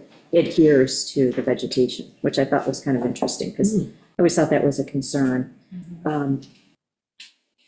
And eliminating irrigation is a good thing because it dries things out, which then helps to eliminate ticks. So people who irrigate their lawns but then spray because they want to get rid of the ticks are kind of working at cross purposes for themselves. And then he had a whole bunch of other things to say. And they continue to do sampling. There's a tick surveillance program, which I've been meaning to go to the county website just to look at to see like where do they do their sampling. They used to call them tick drags, but now they call them something different. Anyways, and then we had John Halsey from Peconic Land Trust and a couple of people from his office, along with Jim Burke, Southampton Town Attorney, to talk about monitoring and enforcing conservation easements. And one of the things that they were trying to do is there's very little case law out there for enforcing conservation easements. And what they want to do is kind of set up a clearinghouse, maybe through Peconic Land Trust, so that anyone who has a challenge to the enforcement notifies PLT so that everybody can sort of weigh in, because what ends up getting challenged in one municipality may have an impact on us at a later date if we get a similar challenge. So we want to make sure that we're all together on how these cases go. Also, a lot of conservation easements, there's a lack of consistency in language, especially over the years. There's a lack of consistency in documentation, so that if we do put in place conservation easements, we should take pictures, we should have surveys of boundaries. We should be building relationships with new owners on existing properties that have easements to educate them on them when they come into our community. And yeah, that was pretty much it. And they will, I spoke to John Halsey later, and when we get to our wetlands code and, talking about, if we want to look at instituting conservation easements that Teresa Mason has suggested to us at times, they can work with us on that language. And I think they may get us some language ahead of time in anticipation of us picking back up the wetlands code. So that was one meeting. The Board of Ethics met on Friday. And the one takeaway from there is with Shelby's resignation, she was, the code has one employee has to be on the ethics board. And that is sort of states, and Steve, you can weigh in on this better than I can. That is the state sort of best practices. But we could exercise home rule and not appoint, change our code first and then not appoint an employee. And there's, concerns of whether or not an employee being on would kind of have other employees not want to bring something up if they know another employee is going to be weighing in on, listening in on. No, I think that's great. I mean, Stephen has advised Mhm. to not have employees on Yeah. the ethics board. And I think we should implement that. Yeah, so if everyone's, thinks that's a good idea, we can have Steve draft legislation. Just the Ethics Committee is going to work on the entire ethics code update now that they've been in practice and using the code that they did initially draft and change. They have some more tweaks that they want to make to it, but this would be sort of a standalone, just so that they can move forward with interviewing and appointing another person on. But we wait until we put in no employee as opposed to required employee. So, So what do you have to do? You have to pass a resolution? it's not a resolution, it's actually, To amend the it's, local we law. have to amend our local law. So we'll have to have Steve draft the legislation for us, we'll review it at a work session. If everyone's good with it, then we'll put it on for public hearing and then have the public hearing. So hopefully, if Steve can get that drafted for us by next Tuesday, we could set the public hearing on the 28th, have the public hearing in May. And then if there are no objections to it, we could conceivably pass it in May, and then they can start to look for somebody, advertise and look for somebody. I will certainly have that to you by Tuesday. Thank you. Christina, if you could add that to the agenda. Community Preservation Fund Advisory Board, we welcomed new member Kate Rossi Snook. Actually, I didn't go through and highlight what I wanted to cover, because there was a lot of things covered. They're, working on a lot of things. The CPF acquisition plan, Tui, our chairperson, was away, so we're going to get back to scheduling our next meeting to review the current draft of the acquisition plan, so we can bring it to the town board sometime in the near future. And they're working on a community event to just create more awareness for community preservation and what we do. Proposed location may be the newly acquired Josephson property. So it would be open to the public, but we'd also specifically invite the people who have recently donated to donate the properties, or sold their properties to the CPF, some bargain purchase option. So that's that. WMAC, they looked over two bulkhead applications, mooring application. I know you got there late, so I'm trying to cover the part where you came in. Yeah, so two bulkhead applications are coming before us, a mooring application, and then there was one dock application, which it was tabled. Come back to us later. And then as noted earlier, the Kramer retaining wall was approved.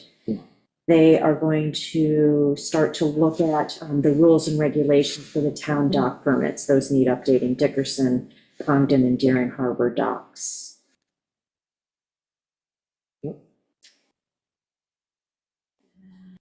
That's all that I had. I missed anything from when you came in. No, the doc application, the rules and regs for those public assets in general.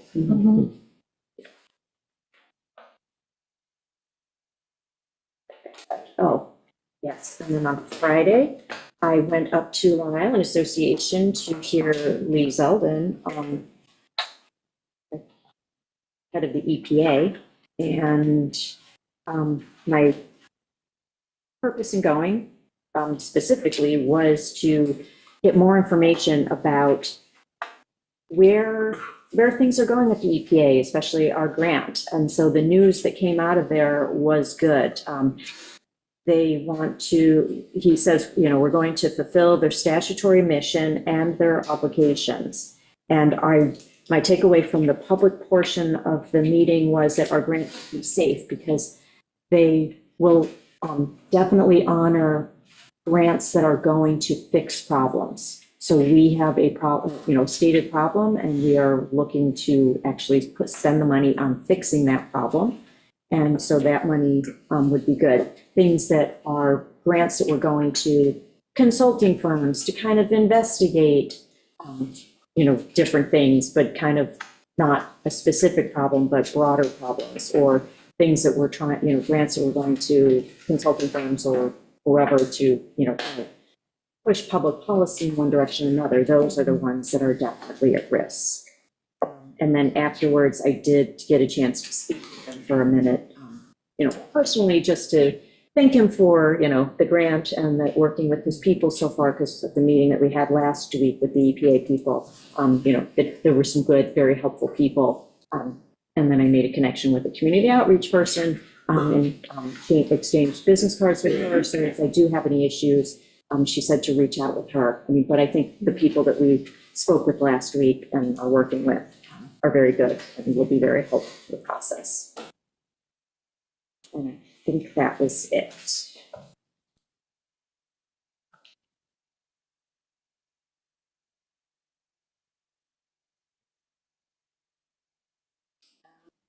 Anybody else?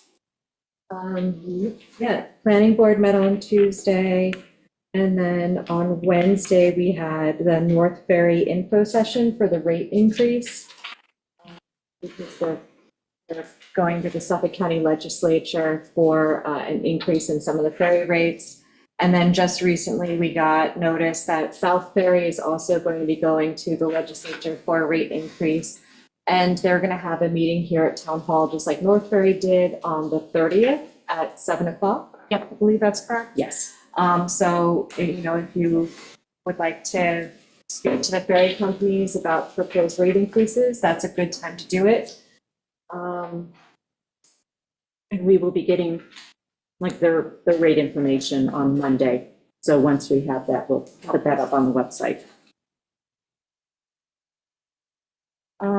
On Thursday, we had a pre-proposal conference for the housing RFQ.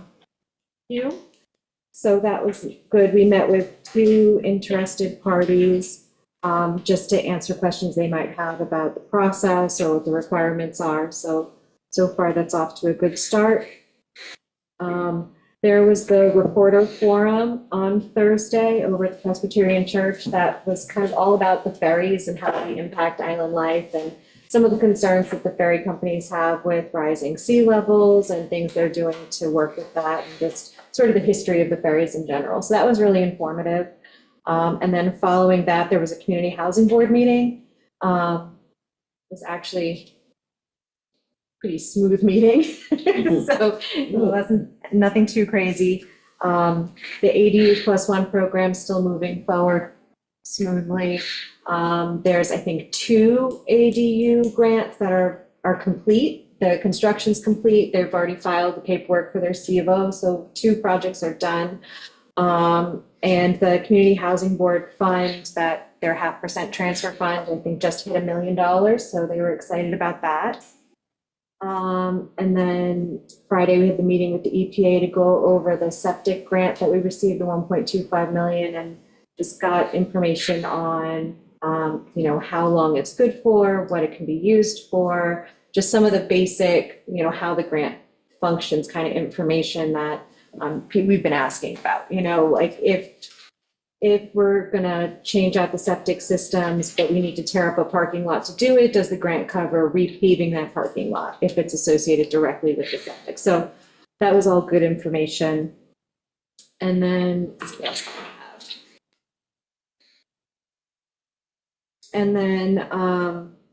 the task force that we said we'd set up last time to work on the septic issue, Joe Gordon and I met this morning, and then Amber and Joe and I talked after that EPA meeting on Friday.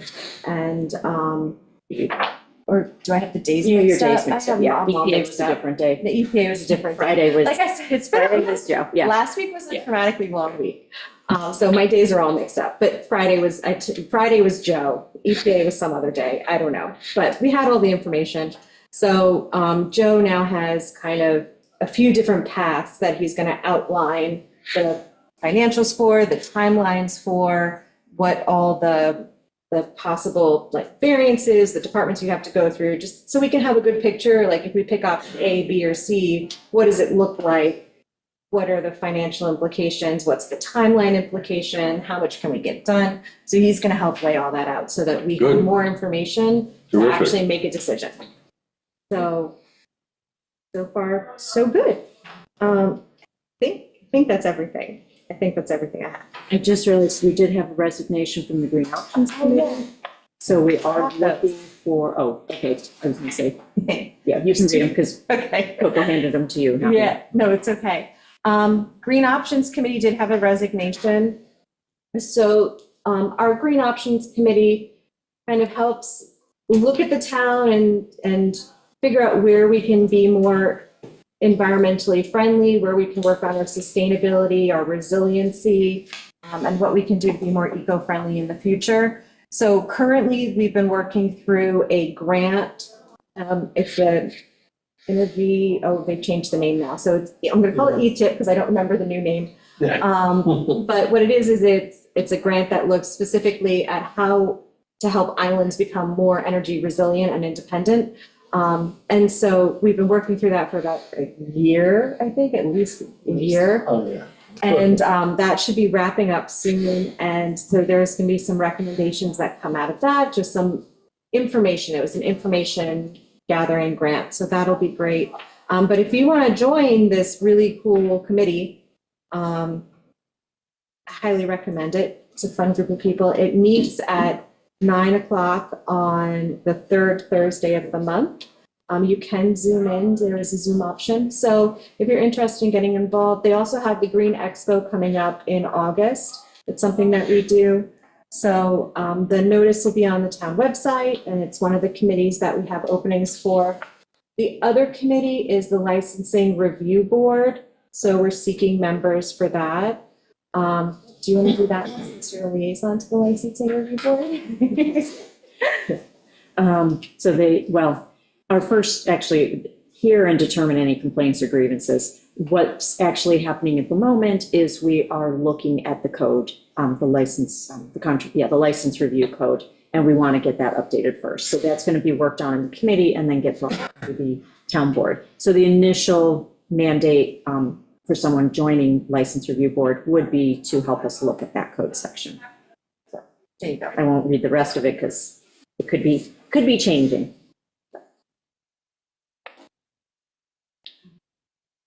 Anything else? You guys are taking, you've hit a lot of things. There's no sense of me repeating what some of you said, but this morning, okay, with Meg and Joe Fenora on the center, taking care of the center wastewater and the water issue, but I thought it was really good. I think Joe, he indicated, I'm repeating a little bit what you said, Meg, okay, but I think we're really moving in a direction to clean up our waste in the center and obviously cure the problems of having water. So I think it's moving well. I think Joe, he's looking for direction, and I think he said within a week or so, he'll be able to present something to the board so that he needs direction in which way how to proceed, okay? And I think that's all positive stuff. The only thing I'd like to say is last week, I got the financials for the February and March for the town. And I guess with the things the financial issues that seem to be going on to all the residents of the island, I think it's time. I'm not looking for an answer today, but I think very soon we're going to have to start working on a preliminary look forward as far as the budgeting is concerned for the coming year. I think you can never start too early, but I think I just looked at it and I think it's a good start. We have something to work with. The only other thing that I had been to the grants committee, and I'm trying to understand, and maybe the board can help me. I saw the report that came out from our consultant. I don't know why we have it closed, okay? And I'm wondering to myself, because I think it says a lot of good things about what are going on in the grants committee. And I'm just like to know from the board how it got to be closed, and I think it should be opened up for the public, because I think there's some really good things that are happening there. And I think the public would like to see the good things that the town board is doing. I just am asking why it was closed, I guess, and what's the advantage of it being closed versus being open? Because there's nothing there being discussed that's a priority, but if we have, but that's my question.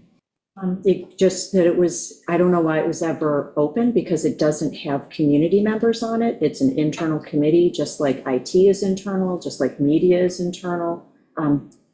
So it's not the same structure as our other committees that are public committees. I just think it gives a good idea to the public, okay, of what we're working on. It's basically, there's nothing in it that's confidential. There's nothing that goes on there that's confidential. I understand it's a working committee, but I just think that when I look at the review that she put together, it was, I'm not going to read it, but it was pretty clear. And I thought it would be a good way for the public to know some of the things that we've been working on and that we've been successful getting grants for certain things. I think it's a positive thing. Everything has to come to the town board. I know that. It had, like, before we apply for a grant, Right. it has to come to the town board for discussion. So, and then when we receive a grant, for us to accept it, it has to come to the town board. So it's not like we're doing I anything. do understand that. Okay, and nothing's getting approved, but I just thought it would be, I'm trying to understand because I know there were minutes and there were minutes in the past, okay, and then all of a sudden it switched out, and then all of a sudden it wasn't open to the public, and I don't really see anything. I see nothing wrong with what's here, and I don't know why there would be any objection for the public to know because the public doesn't know some of the things that we're dealing with. And then you can report them in the around the table. Yeah, and also, I mean, there've been times where it's like, okay, somebody can't make the meeting, and so because it's all internal people, it's like, okay, we're not going to meet at 10 today, we're going to meet at 11 to accommodate, someone who like has a conflicting meeting, or we can't meet today at all, we're going to flip it from Tuesday to Thursday. It's just because it's all people who are on staff present, except for the grant writer who comes in, and she doesn't always come in every month. It just was easier as well to just not have to have that public reporting requirement for an internal committee. It also uses less clerk time because they're not having to post agendas for the public. They're not having to run a Zoom. There's not having, it's less man hours to run it as an internal meeting than it is to have it be a public facing meeting. What do you guys think? I think it would be a good idea to open up the grants committee to the public. I don't see the harm in it. It always was opened up. And I'm sure in previous years there was scheduling and people weren't going to be able to make a meeting or delayed or whatever, Amber, but the public would like to know what's being discussed, what's being worked on. I mean, Jim Colligan, when he was chairman, he did a multi-page report on a grants committee meeting and pretty much read it at the board meeting. If you didn't watch it, you heard everything that was being discussed. So now it's changed. It changed last year. Why, I don't know. I think it should be open to the public. I think it changed a couple of years ago. I don't think it's been a couple of years since it was. Well, Jim always gave the reports, in-depth reports of the capital, but what you were working on, what? Well, yeah, it depends on who the liaisons are, because all committees have different reports. Like Deer and Tick Committee used to have different reports than we get currently. Like, it depends on who the liaisons are, is what kind of reports we get. Jim Colligan was very thorough and lengthy in his reporting. Not everybody operates the same way. So you are always going to get differences in how When things get Jim, reported back, because it depends on who the town board liaisons are. when Jim Colligan was reporting, was the doors to the meeting room open at that time for the capital planning and grants committee when they met? When he would report it at the town board meeting, everybody was present. It was the same presentation. He would give the same presentation at the capital planning and grants and then at the Then town board what's meeting. the difference? Why do you close the doors at the meeting? Well, Gordon can always report on the meeting here on the table, the same way Jim I used know, to. but what's the- why can't the doors be open? I just think it's a sense of closing information, that's all. Yeah. I mean, I think there probably could be times when would want to have some confidentiality on some topic matters, okay? Mhm. But I think in general, it's almost like every meeting, we have a public meeting and you have, and Then an executive session within the Session committee that- meeting itself. it's operational, you probably wouldn't want to get into some of that stuff, okay? But I'm just trying, because when I look at it, I'm saying this is something that, it's something good that the town is doing, okay? And it really, it shows the, I think it just leaves a question mark out there, and it leaves conspiracy theory people to think that there's something else going on, okay? But because I think it's all positive, there's nothing negative here. I think it's something to be proud of what you've accomplished. Well, her report is only one part of it. I know And that, we only get those, like, monthly. we get them monthly and generally, like, right before the meeting. Once in a while, they come in after the meeting, depending on Jen's. But that's another thing that then would, like, that's this discussion document that then has to be uploaded and, just clerk. It's more clerk hours. It's Yeah, just- but Benjamin, how do you feel? I'll say, I understand and I get your arguments about clerk hours, et cetera. I also feel that it's very different than the other in-house committees, the Shelter on Country Club, the Senior Center, Media, IT, Clinton Airfield, in that capital grants affects everything, and it affects how the town is financed, and it affects, bottom line, it comes down to what the tax rate is. So it is more important as far as people's pocketbooks are concerned than the other in-house committees. And it seems like it's filled with issues that should get some light, you know? So, like I said, I understand why it's not open, because it is internal, it is in-house, things change, it's it's harder logistically to make it open, but the issues are so important and such basic pocketbook issues that it should be, the public should have access to it, or better access to it. So maybe there's a middle thing, I don't know, but I'm leaning towards having it be more public. Ken, you're on the committee and you have your hand raised. Yes. Can I just make a comment about this? Yep. Yeah. Since I'm on the committee. So I think what you're saying is true, as far as, I think when the committee, we are a working committee, we discuss these, there is the various things, there is a liaison to the board. I think the liaison to the board can report to Two of the us. board meetings. And I feel like when the time comes that we need to present something that we're going to recommend to the board, it gets recommended to the board, and then the board will vote on whether we can, make the expenditure that we have to do. I don't, as a committee member, I don't feel like we're keeping anything from the public. I feel like we're a working group.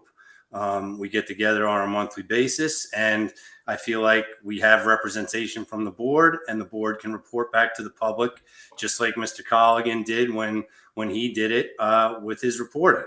So, I mean, that's just my personal feeling on it. I feel like, there's a number of department heads on this committee.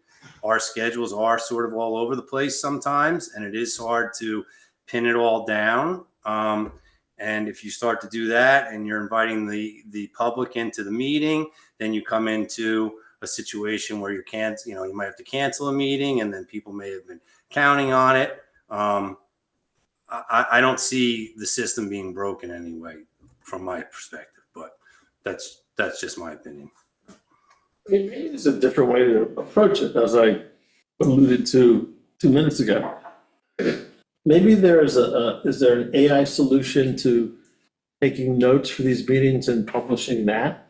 I mean, less clerk time. We don't have to worry about the scheduling so much. I mean, there's might be something in the middle here.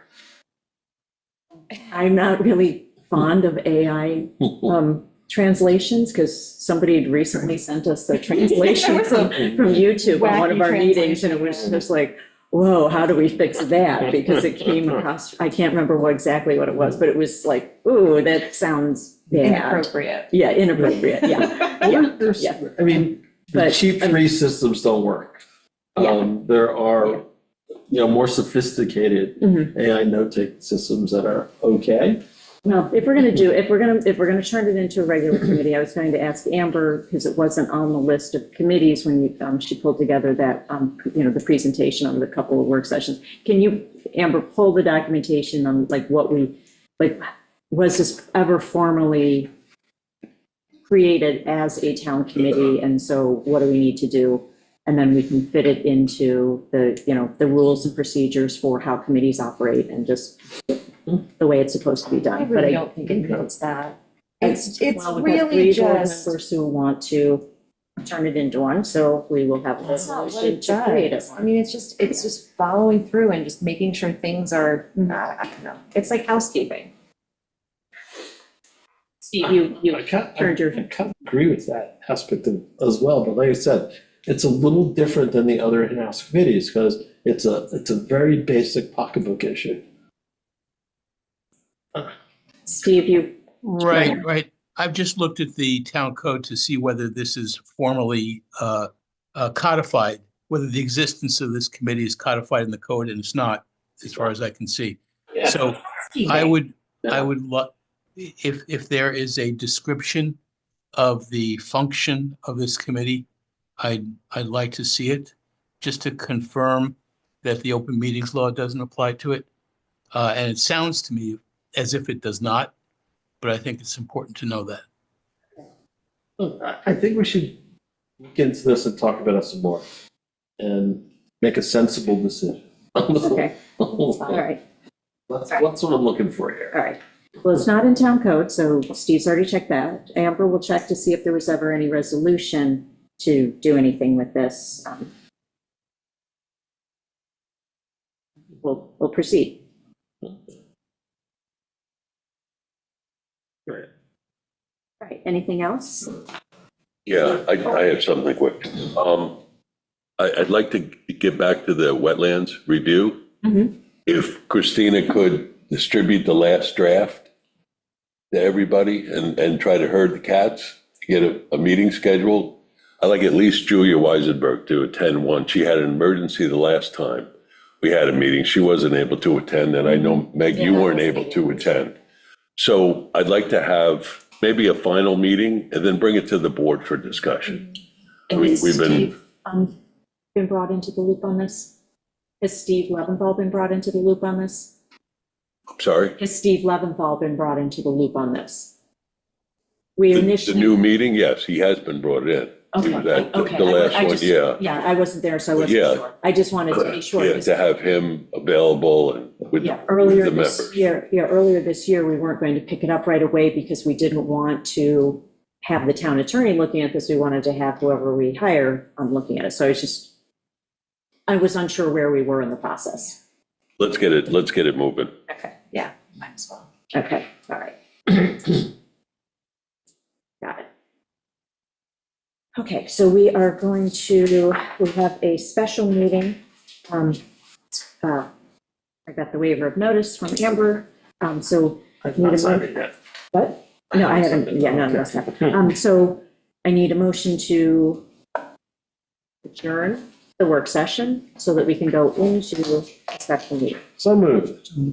Second. All in favor? Aye. Okay. All right, we have a bunch of resolutions that were attached to the agenda. So do you want to start us off, Albert, please?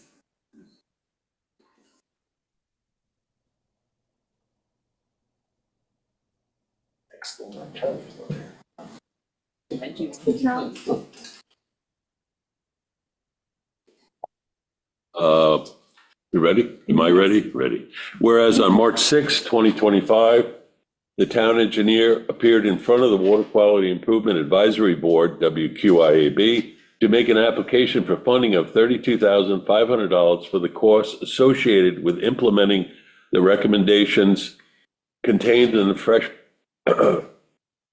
pond in water body nutrient control feasibility study relating to the pilot phase of the project. And whereas the purpose of this project is to restore fresh pond's water quality by hypolytic withdrawal of phosphorus from pond sediments with an estimated cost of $325,000 to be funded from New York State Water Quality Improvement Program not to exceed $260,000, and a Fresh Pond Neighbors Association commitment of $32,500 towards the project. And whereas a public hearing was held on the 7th day of April 2025 for all interested persons to be heard in favor of or in opposition. Now therefore be it resolved that the aforementioned request is hereby approved and that the supervisor or designee is hereby authorized to execute any and all documents in connection with. So moved. Second. All in favor? Aye. Motion carried.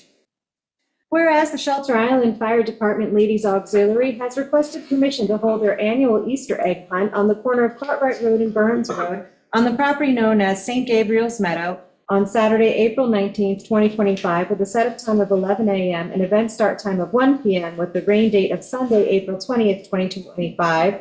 Now therefore be it resolved that said request is hereby approved. So moved. Second. All in favor? Aye. Motion carried. Whereas Mark Kazmarek has applied for a rebate from the town of Shelter Island under Chapter 88 of the Shelter Island Town Code to install a low nitrogen sanitary system for property located at 137 Ram Island Drive, Shelter Island, New York. And whereas the Water Quality Improvement Advisory Board has reviewed the project and recommended a conditional rebate of up to $16,000 be awarded, now therefore be it resolved that the town board hereby adopts the findings of the WQIAB and approves the applicant for conditional rebate of up to $16,000 in eligible costs upon completion of the project and subject to the applicant's compliance with and completion of all terms and conditions of the conditional rebate agreement. And be it further resolved that a copy of this resolution shall be given to the Water Quality Improvement Advisory Board and the Building Department. So moved. Second. All in favor? Aye. Motion carried. I abstain. Oh, yeah, I was going to say. Sorry. You're good. Turn the page. The next thing. Sorry, something came through and probably, Jeez. but we should probably wait till Tuesday to talk about it. Okay, so, You're on page 3. whereas, You're on page 3. Turn the here, page. That's because he took off. oh, that took that one off. Here. Oh, I have the big one. Yeah. Okay. Whereas a wetlands application was submitted on behalf of South Ferry Inc. dated December 3, 2024, as supplemented by a site plan review application of January 22, 2025, seeking permit to construct onto an existing two-story office building a 547 square foot two-story addition with 214 square feet of ADA compliant access platforms and ramps, a basement entrance, and AC units located 55 feet from wetlands. Construct a 5-foot by 6.2-foot covered entry located 61 feet from the wetlands. Construct an 86 square foot ADA compliant access ramp to an existing covered entry located 37 feet from the wetlands. Remove an existing conventional septic system and install a new IA sanitary system consisting of a hydro action OWTS located 69 feet from the wetlands. Remove an existing 30 square foot basement entrance and 303 square foot asphalt surface from regulated wetlands. Install a stormwater drainage system.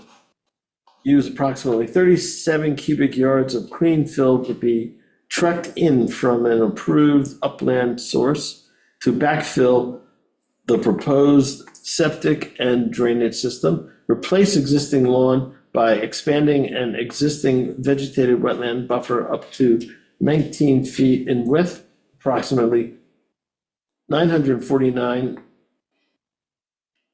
I guess that's square feet in an area to be planted with Cape American beach grass and maintain a 4-foot wide path to existing steps.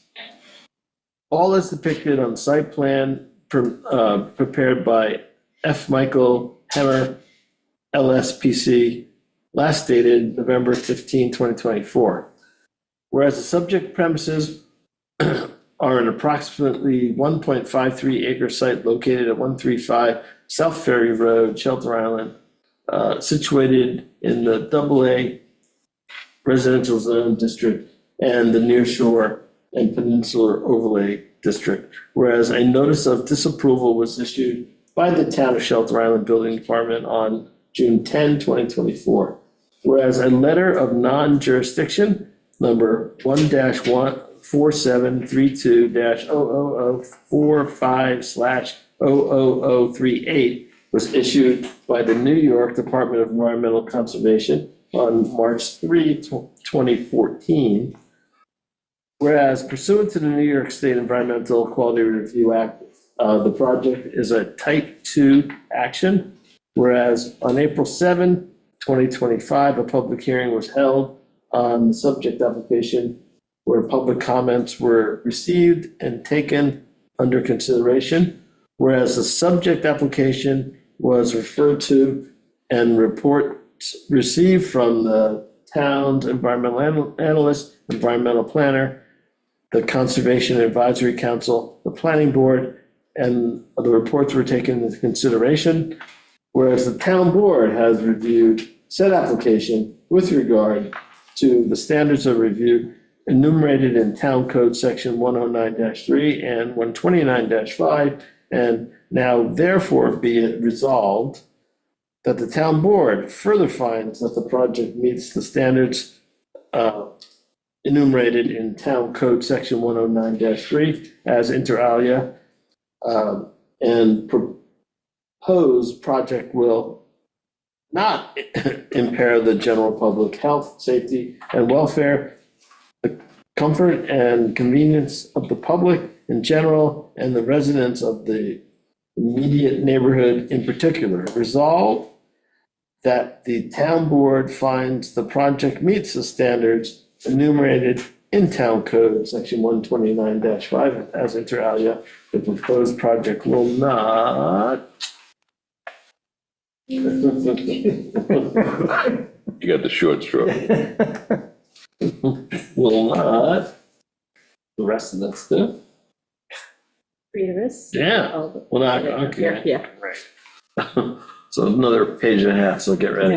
No, no, only Next line, you can stop at the line. Create a risk of impairing the function and value of the wetland and buffer, diminish any wetland in size unless the approving authority finds that the proposed activity is water dependent or requires access to the wetland as a central element of its basic function and will result in the minimum possible alteration or impairment of the wetland, negatively impact the quality and quantity of groundwater, or create a net increase in the risk of runoff, and resolved that the town board further finds that there are no practicable alternatives which allow the project to be constructed outside the regulated area, and the applicant will voluntarily implement within 3 months of the issuance of a permit adequate mitigation measures that will contribute to the protection and enhancement of the wetlands and wetland benefits. Resolved that the town board hereby approves the issuance of a site plan and wetlands permit to perform the proposed construction at 135 South Ferry Road in accordance with the survey prepared by F. Michael Hemmer, US LSPC, dated November 28, 2022, last revised November 15, 2024, on the following conditions. 1, prior to the commencement of construction, a continuous line-wired backed silt screening shall be installed in a trench at a depth of 6 inches. The screen will be maintained, repaired, and replaced as often as necessary to ensure that it functions properly until all disturbed areas are permanently vegetated. 2, leaders and gutters shall be installed and piped to dry wells as shown on the site plan. 3, storage of the construction material shall be confined to the shall be confined to the limit of clearing and ground. 4, all areas of soil disturbance resulting from the project shall be revegetated immediately upon completion of the project within 2 days of final grading or by the expiration date of this permit, whichever is earliest. If revegetation is impracticable due to the time of year, then final revegetation shall be performed as soon as weather conditions allow. 5, prior to the issuance of a certificate of occupancy, the application for a final wetlands inspection shall be filed. 6, such additional vegetated native vegetation shall be planted, and such other restoration measures shall be implemented as may be required by the town board or its designee in the event that upon final inspection, it is deemed necessary to achieve the goal of establishing a contiguous healthy cover of native vegetation within the designated areas. So moved. Second, All in favor? Aye. Aye. Motion carried. I almost would have known so I could read that again. Three of us.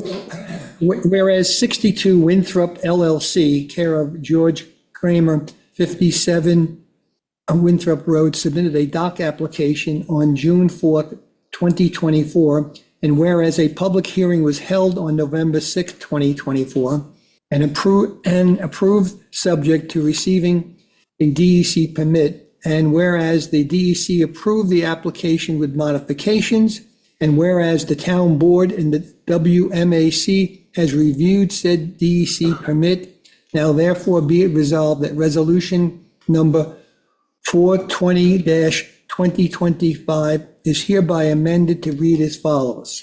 Whereas 62 Winthrop LLC, care of George Kramer, 57 Winthrop Road, petitioned the town of Shelter Island to construct a 237 feet of stone retaining wall using 1 or 2 tons placed on a filter cloth tampered retaining wall from 3 stones high on the northern end of the property to 1 stone on the southern end of the property. Install 8-foot return on the southern end of the property and contrast a new 35-foot by 14-foot level walkway leading to the existing 35 by 24-foot ramp. Construct 3-foot wide pedestrian access stairs as per the prepared by Costello Marine dated May 21st, 2024, last revised in February 2nd, 2025, and approved by the DEC on March 27th, 2025. Now therefore be it resolved that pursuant to NYCRR 61(7.5) C2, the application is deemed to be a type 2 action. Reasons supporting the determination: the proposed construction, 1, will not cause any obstruction to navigable channels or interfere with navigation. 2, will not adversely affect the public's right to use the town waters or land under the town waters. 3, will not adversely affect shell fishing grounds or other aquatic life which may exist in the immediate area. 4, would not adversely affect the quality of the tidal waters, shoreline, and beaches. 5, will not adversely affect the rights of adjacent residents. Be it further resolved that the town clerk is hereby authorized to issue a permit for the aforementioned construction as per filed, and after said applicant pursuant to section 53-9 of the Town Code of Shelter Island has filed with the town clerk a certificate that the owner has at least $300,000 in liability insurance on the location and operations and covered by a said permit, a copy of the contractor's current home improvement contractor's license, and a certificate from the contractors performing the operations covered by said permit, and said contractor has a owner's contractor's policy issued in favor of the town of Shelter Island for liability limits of at least $500,000 covering the operation of the contractor pursuant to said permit. And be it further resolved that the the operations shall be completed within 1 year from the date of the issuance of this permit. And said permit is subject to the recommendations, limited, and requirements that may be necessary under the New York State Department of Environmental Conservation and the Army Corps of Engineers and any other agencies having jurisdiction. So move. Second. All in favor? Aye. Motion carried. Okay, we will entertain a motion to close the special meeting and go back into a work session. So moved. Second. All in favor? Aye. Okay, now I want to make a motion to go into executive session to discuss the employment history of a number of employees. Yes. Second. All in favor? Thank you.